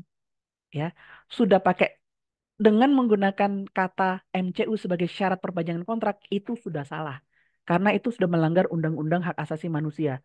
Sudah jelas, nggak ada cerita. karyawan tidak bisa untuk determinasi oleh karena status kesehatan, oleh karena penyakit yang dia derita akibat kesalahan perusahaan. Nggak bisa begitu. Ya, jadi solusinya Pak Dedi adalah tolong manajemennya dirukiah dulu, ikut pelatihan lagi gitu. Nanti ketika sudah dapat pencerahan, barulah nanti minta tolong kepada praktisi luar atau ke Disnaker provinsi untuk melakukan edukasi ulang kepada karyawan. Terkhusus kalau mau lebih mudah melalui serikat buruh. Mudah-mudahan bisa menjawab ya Pak Dedi ya. Oke, karena MCU ini katanya tadi ya untuk memperpanjang kontrak. Oh, pada heboh semua itu, Dok. Hasil MCU itu menjadi acuan untuk memperpanjang kontrak. Makanya pada heboh, jadi pada demo kata Pak Dedi ya. Itu ya Pak Dedi ya, jadi harus ada edukasi, bisa jadi melibatkan pihak ketiga seperti Disnaker dalam ini yang memang norma hygiene industri apa lah? Hubungan industri ya. Nah, Ya, itu. Oke, lanjut lagi. Nah, yang hadir di dalam webinar ini, Dok, ini bukan hanya teman-teman yang sudah bekerja di bidang K3, tapi ada juga yang baru pertama terjun ya, baru bertanya terjun ke K3 gitu ya. Seperti Pak Jahit ini bertanya katanya, apakah seorang HSC atau seorang ahli K3 itu bertanggung jawab terhadap kecelakaan di area pertambangan? Nah, silakan, Dok. Ini yang kadang banyak Mm-mm. Hmm. Banyak juga yang mengira misalkan kalau terjadi kecelakaan berarti kami nih orang K3 di penjara nih. Nah, gitu gimana, Dok? Persepsi kayak gitu. Silakan, Dok. Jawabannya yang di penjara adalah direkturnya Pak Jahit. Gampangnya begitu. Terkhusus kalau ini kayak kasus kayak di IMIP ya. Buka merek aja ya, kan ini udah jadi insiden nasional soalnya. Ya, itu terjadi kematian berapa 10 ya kalau nggak salah ya. 10 karyawan meninggal gitu ya karena ledakan di PT IMIP. No, udah jelas direkturnya yang diperkarakan. Kenapa? Karena tidak mungkin pelaksana melakukan tindakan kalau tidak ada perintah. Itu udah jelas gitu. Maka dalam hal bicara tentang kecelakaan kerja, maka itu tanggung jawab perusahaan sebagai institusi, bukan tanggung jawab personal individu. Ya, terkhusus kalau teman-teman, dalam ini Pak Jait ya, Pak Jait sebagai ahli K3 umum, Anda sudah punya surat keputusan penunjukan, yang artinya Anda perpanjangan tangan dari pemerintah, begitu. Yang dimana Anda punya wewenang untuk menginformasikan adanya insiden atau kecelakaan kerja itu kepada perpanjangan tangan pemerintah. Dalam ini siapa? Disnaker kota kabupaten atau disnaker provinsi. Ya, itu tanggung jawabnya Pak Jait sebagai ahli K3 umum. Di dalam investigasi untuk menemukan akar sebab kecelakaan dan segera dilakukan perbaikan atau pencegahan, itu tanggung jawab perusahaan sebagai entitas, ya, bukan individu. Kalau memang ditemukan adanya kelalaian sistem kelalaian sistemik, emang udah dari kepalanya udah salah, ngasih perintah sampai ke bawah itu udah salah, maka yang dipangkas bukan bawahan, atasan dulu yang harus diambil, di rootnya yang diambil gitu, dicocok untuk dibawa ke meja hijau. Itu yang terjadi sekarang gitu dengan PT IMIP, itu yang terjadi karena ternyata udah ketemu nih, ini kesalahannya kesalahan sistemik, bukan karena personal. Ya, jadi jangan takut kalau hal-hal itu terjadi. Sebagai ahli K3 umum, Anda punya wewenang untuk meminta tolong teman-teman di Senaker sebagai perpanjangan tangan. Ya, mudah-mudahan bisa menjawab ya. Oke, gitu ya, Pak Jahit ya. Jadi dibaca lagi Permenaker 0292 ya. Itu juga ada untuk kewajiban dan kewenangan sebagai seorang ahli K3 dan pastinya kalau ada insiden pasti ada investigasi terlebih dahulu. Oke, lanjut lagi. Dari Ajeng Sari, IAQ di perkantoran, apa saja tuh parameter yang perlu diukur, Dok? Dan apa saja exceeding parameter yang common di Indonesia? Common Jawabannya di. ada di dalam lampiran Peraturan Menteri Nomor 5 Tahun 2018 sebenarnya. Ya, termasuk saya ingat dulu itu ada juga di dalam Peraturan Menteri Lingkungan Hidup ya tentang eh, parameter ukur untuk kualitas udara dalam ruangan. Ya, di mana itu terbagi menjadi tiga, parameter fisik, parameter kimia, parameter biologi. Ya, kalau biologi bicara bakteri dan jamur. Kalau kimia itu yang diarahkan ke ranah volatile organic compound. Kalau untuk fisik itu nanti bicaranya kepada pencahayaan, kecepatan aliran udara, dan lain-lain. Ya, secara detail itu sudah ada di dalam lampiran Peraturan Menteri Nomor 5 Tahun 2018. Yang itu tinggal diikuti. Ya, apakah perlu ada exceeding parameter? Ya, jawabannya bergantung kepada hasil exposure risk assessment yang dilakukan. Apakah memang ada bahan kimia baru di luar dari parameter ukur menurut Permenaker yang memang terbukti dia masuk dalam golongan volatile organic compound. Volatile organic compound adalah bahan kimia yang mudah menguap pada suhu ruangan. Salah satunya adalah parfum. Itu volatile organic compound. Jadi untuk memastikan apakah perlu ada parameter tambahan di dalam pemeriksaan IAQ itu, dikembalikan kepada apa hasil hazard assessment dan hazard assessment, sorry. Bergantung kepada hasil hazard assessmentnya. Hazard assessmentnya ditemukan apa? Bahan kimia baru di luar dari parameter rutin yang ditetapkan oleh peraturan menteri yang masuk dalam golongan volatile organic compound. Kalau itu ada, silakan dimasukkan parameter ukurnya. Gitu. Mudah-mudahan bisa menjawab ya. Oke, itu ya, Jeng Sari. Lanjut. Nah, ini juga nyambung juga nih, Pak Diki Novriansa dibilangnya. Terkait dengan UKL-UPL, katanya, saya pernah diskusi dengan konsultan UKL-UPL. Untuk parameter pengukuran fisika dan biologi itu menggunakan Permenaker 5 2018. Dan secara internal itu bisa dilakukan oleh ahli K3 Muda Lingkungan Kerja. Tapi, katanya, dasar UKL-UPL kan mengacu ke Permen LH, Dok. Ya, ini kaitannya gimana antara regulasi ini? Nah, ini juga ada kebingungan nih di internal perusahaan nih. Silakan, Dok. Oke, UKL UPL karena sudah jelas itu dasarnya dari Menteri Lingkungan Hidup, maka yang dipakai bukanlah nilai ambang batas. Bukan menggunakan nilai ambang batas yang ada di dalam Menteri Tenaga Kerja, tetapi pada baku mutu lingkungan yang sudah ditetapkan oleh Menteri Lingkungan Hidup, di mana sudah ada baku mutu lingkungan baku mutu lingkungan faktor fisik dan baku mutu lingkungan faktor biologi yang diterbitkan oleh Menteri Lingkungan Hidup itu sudah ada. Harusnya pakai itu, bukan pakai Menteri Tenaga Kerja. Kenapa? Konteksnya sudah beda. UKL UPL itu untuk benda mati, bukan benda hidup. Permenaker tujuannya ke benda hidup. Benda hidup itu siapa? Manusianya. Begitu. Ya, jadi ya mohon maaf, mohon maaf banget kalau mungkin konsultan UKL UPL-nya juga mix up gitu loh, mix up karena tidak mungkin lupa karena usia penuaan gitu ya, lupa bahwa NAB dan BML itu dua definisi yang berbeda gitu. NAB itu untuk higiene industri, untuk melindungi manusia.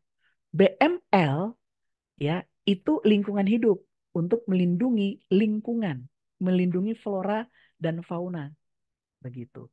Jadi tetap dan aturannya ada. Baku mutu lingkungan faktor fisik dan faktor biologi itu ada diterbitkan oleh Menteri Lingkungan Hidup. Namun mohon maaf saya agak lupa kalau untuk yang lingkungan hidup ya. Mudah-mudahan bisa menjawab. Dok, gimana supaya tidak boncos juga nih? Kita menggunakan PJK3 atau vendor yang memang bisa mengcover dua-duanya. Membuat UKL-UPL untuk kebutuhan Kemen LH, ya Mm-mm. membuat juga pengukuran lingkungan kerja untuk kebutuhan Kemenaker karena ini sertifikatnya kan beda penghargaannya ada ya SMK 3, ini penghargaannya proper. Nah, bisa nggak ada satu vendor ya vendor ini bisa mengcover dua-duanya supaya ada menghemat biaya nih dok. Jadi nggak perlu dua kali pengukuran lingkungan kerja nih dok. Gimana dok menurut Pada dokter? dasarnya bisa. Pada dasarnya bisa. Walaupun saya sejauh ingatan saya teman-teman PJK3 ini vendor yang dimaksud oleh Pak Denny ini tidak banyak pemainnya, tetapi mereka bisa. Jadi satu kali pengukuran, ya satu kali pengukuran bisa untuk mengeluarkan dua hasil. Hasil berdasarkan regulasi Kementerian Tenaga Kerja dan hasil menurut regulasi Kementerian Lingkungan Hidup. Itu bisa, sangat bisa. Tinggal dipertegas saat tender, ya. Tender harus dipertegas bahwa yang kami butuhkan, ya itu dua gitu. Yang Kementerian Tenaga Kerja sama Lingkungan Hidup, tolong dibantu, bisa atau tidak. Secara biaya lebih murah. Kenapa? Karena cukup melakukan satu kali pengukuran pengolahan hasilnya sama, hanya yang membedakan adalah penulisan laporan saja sebenarnya. Yang satu pakai nilai rujukannya Menteri Tenaga Kerja, yang satu pakai nilai rujukan Menteri Lingkungan Hidup. Itu sangat bisa, sangat bisa. Oke, jadi teman-teman kalau mau pilih vendor yang kebutuhan naker, pastikan ada SKP ya, SKP PJK 3 sesuai dengan Permenaker 0595 0495 kalau nggak salah ya. Kalau yang untuk UKL UPL untuk itu ada katanya ISO 17025 ya dok ya, labnya ya. 17025, betul. Itu ya, jadi dua persyaratan itu teman-teman harus tanyakan sama vendornya ya, supaya bisa langsung dua sekaligus laporan terpenuhi. Oke, satu lagi pertanyaan sebelum kita tutup terkait dengan MCU. Nah, katanya gini, MCU kata Pak Amril ini katanya di perusahaannya hanya untuk organik aja, ya. Tapi karyawan yang pihak ketiga outsourcing itu tidak dilakukan MCU katanya. Apakah perusahaan memang wajib untuk MCU pihak ketiga juga atau seluruh karyawan yang bekerja di perusahaan tersebut? Nah, ini kadang membeda-bedakan kayak gini, Dok. Silakan, Dok. Membeda-bedakan karena dikembalikan kepada PKS-nya, Pak Amril. Ya, perjanjian kerjasama antara si klien, user, dengan outsource-nya. Karena dia karyawan pihak ketiga atau dia outsource, maka yang punya kewajiban untuk melakukan medical check up tahunan kepada karyawan tersebut adalah perusahaan outsource-nya. Jadi yang dituntut bukan ke perusahaan user, tapi tuntutlah perusahaan outsource yang menggaji dia. Karena itu sudah menjadi kewajiban perusahaan outsourcing untuk melakukan medical check up kepada karyawannya. Kalau nggak dilakukan bagaimana? Hukumannya bisa ada dua. Yang paling gampang adalah hukuman sosial dari user. User bisa menerapkan tangan besinya sebagai seorang majikan bahwa anak buah lu nggak lu urus, potong potong kontrak ya. Semua user begitu. Ya, jadi harus ditanyakan lagi kepada kontrak owner, pemegang kontrak si karyawan pihak ketiga ini. Ya, apakah di dalam PKS-nya itu sudah tercantum jelas bahwa dalam hal pemenuhan regulasi itu dikembalikan ke perusahaan outsource. Jadi, kalau betul ada dan pasti ada, maka perusahaan outsource didorong, didesak oleh kantornya Pak Amril untuk melakukan kewajiban terhadap si karyawan tersebut. Kalau nggak mau melakukan, ada sanksi. Ya, ada sanksi bisnis dari user. Ya, gampangnya begitu. Mudah-mudahan bisa menjawab ya. Oke, ini penting sekali untuk tim dari procurement kalau mau berkontrak sama vendor ya pihak ketiga pastikan di dalam kontrak tersebut ada pasal K3 ya. Seperti satu pasal ini adalah pemeriksaan kesehatan itu dibebankan ke vendor itu sendiri. Tapi kalau misalkan dibebankan ke owner itu bisa juga ya, tapi akan dipotong kata Pak Dr. Henry tadi ya dari tagihannya ya. Silakan nanti seperti itu ya. Ini tergantung negosiasi antara si owner sama pihak ketiga. Oke, Bapak Ibu semua ya, pukul 3 sudah masuk nih. Silakan saya kembalikan lagi ke Pak Arif. Silakan Pak Arif. Baik, terima kasih Dokter Wendri dan juga Pak Denny. Terima kasih juga teman-teman semuanya sudah hadir dan juga sudah aktif di webinar hari ini. Dan saya ingatkan sekali lagi untuk teman-teman yang masih hadir ya, pastikan teman-teman sudah mengisi absensi yang sudah diberikan di kolom chat Zoom. Karena untuk absensinya hanya bisa diisi pada saat webinarnya masih berlangsung. Kalau sudah selesai, maka absensinya sudah tidak bisa diisi. Baik, sebelum kita closing, mari sama-sama kita dengarkan terlebih dahulu closing statement dari pembicara kita. Kepada Dr. Wendri, dipersilahkan memberikan closing statement-nya. Baik, teman-teman, di sore hari ini teman-teman sudah mendengar dan sudah banyak berdiskusi ya. Terima kasih untuk waktunya berdiskusi dan juga menyampaikan unek-unek ya, curahan hatinya tentang penerapan higiene industri itu sendiri. Higiene industri merupakan komponen terpenting di dalam perusahaan untuk memastikan bahwa lingkungan kerja perusahaan itu aman untuk dimasuki dan dikelola oleh para karyawan supaya para karyawan bisa bekerja secara optimal, memberikan produktivitas yang optimal kepada perusahaan agar perusahaan mendapatkan satu keuntungan yang berlipat kali ganda. Dengan melakukan pengelolaan higiene industri di perusahaan, maka karyawan akan terhindar dari penyakit akibat kerja ataupun terhindar dari insiden-insiden yang dapat menimbulkan kecacatan permanen ataupun meninggalnya karyawan di tempat kerja tersebut. Ya, dengan melakukan hazard assessment, exposure risk assessment, dan juga exposure management yang terintegrasi di dalam sistem manajemen K3 yang sudah berjalan di tempat kerja, yang masuk ke dalam program manajemen risiko atau dikenal dengan nama HIRA-DC, maka maka tujuan perusahaan untuk bisa meningkatkan profit ya melalui peningkatan produktivitas para pekerja di mana para pekerja ini dapat bekerja aman dan terkhusus bekerja dengan sehat akan tercapai dan akan memberikan manfaat yang berkali lipat ganda dan berkesinambungan untuk perusahaan dan juga untuk pekerja ya. Demikian ya kalimat penutup saya untuk teman-teman. Mudah-mudahan ini bermanfaat dan bisa membantu teman-teman untuk lebih lagi membantu perusahaan. Terima kasih. Baik, terima kasih Dokter Wendri, luar biasa ya teman-teman semuanya. Dan teman-teman semuanya silahkan bisa join ke dalam grup Telegram Kolega Media Tama untuk mendapatkan info cepat link registrasi webinar setiap Sabtunya. Dan untuk pekan depan kita akan infokan melalui grup Telegram. Seperti janji kami tadi di awal, di akhir acara kita akan informasikan siapakah yang akan mendapatkan satu door prize ya. Jadi untuk teman-teman semuanya dan juga Dokter Wendri jangan dulu kemana-mana.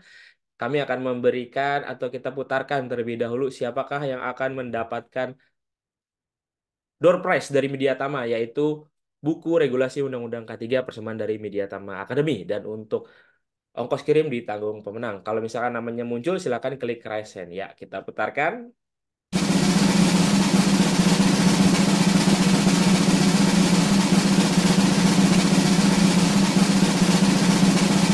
Selamat kepada Awaludin. Apakah masih ada Awaludin? Tidak ada ya. Oke, kita putarkan sekali lagi.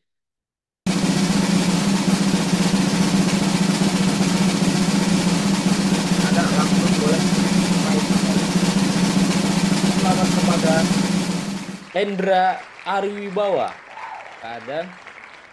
Tidak ada. Kita putar.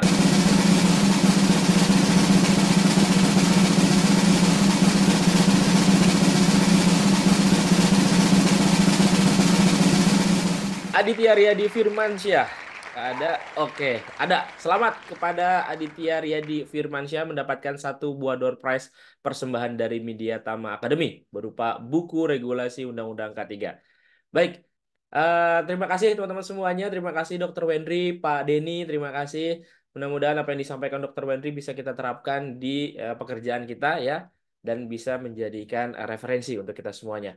Baik, akhir kata saya mengucapkan terima kasih. Saya Arif Purwadana Saya Denny. dan Dan saya Dr. Wendri. ucapkan wabillahi taufiq walhidayah. Wassalamualaikum warahmatullahi wabarakatuh. Selamat sore dan salam safety. Terima kasih Dokter Wendri dan juga Pak Denny. Teman-teman semua. Assalamualaikum.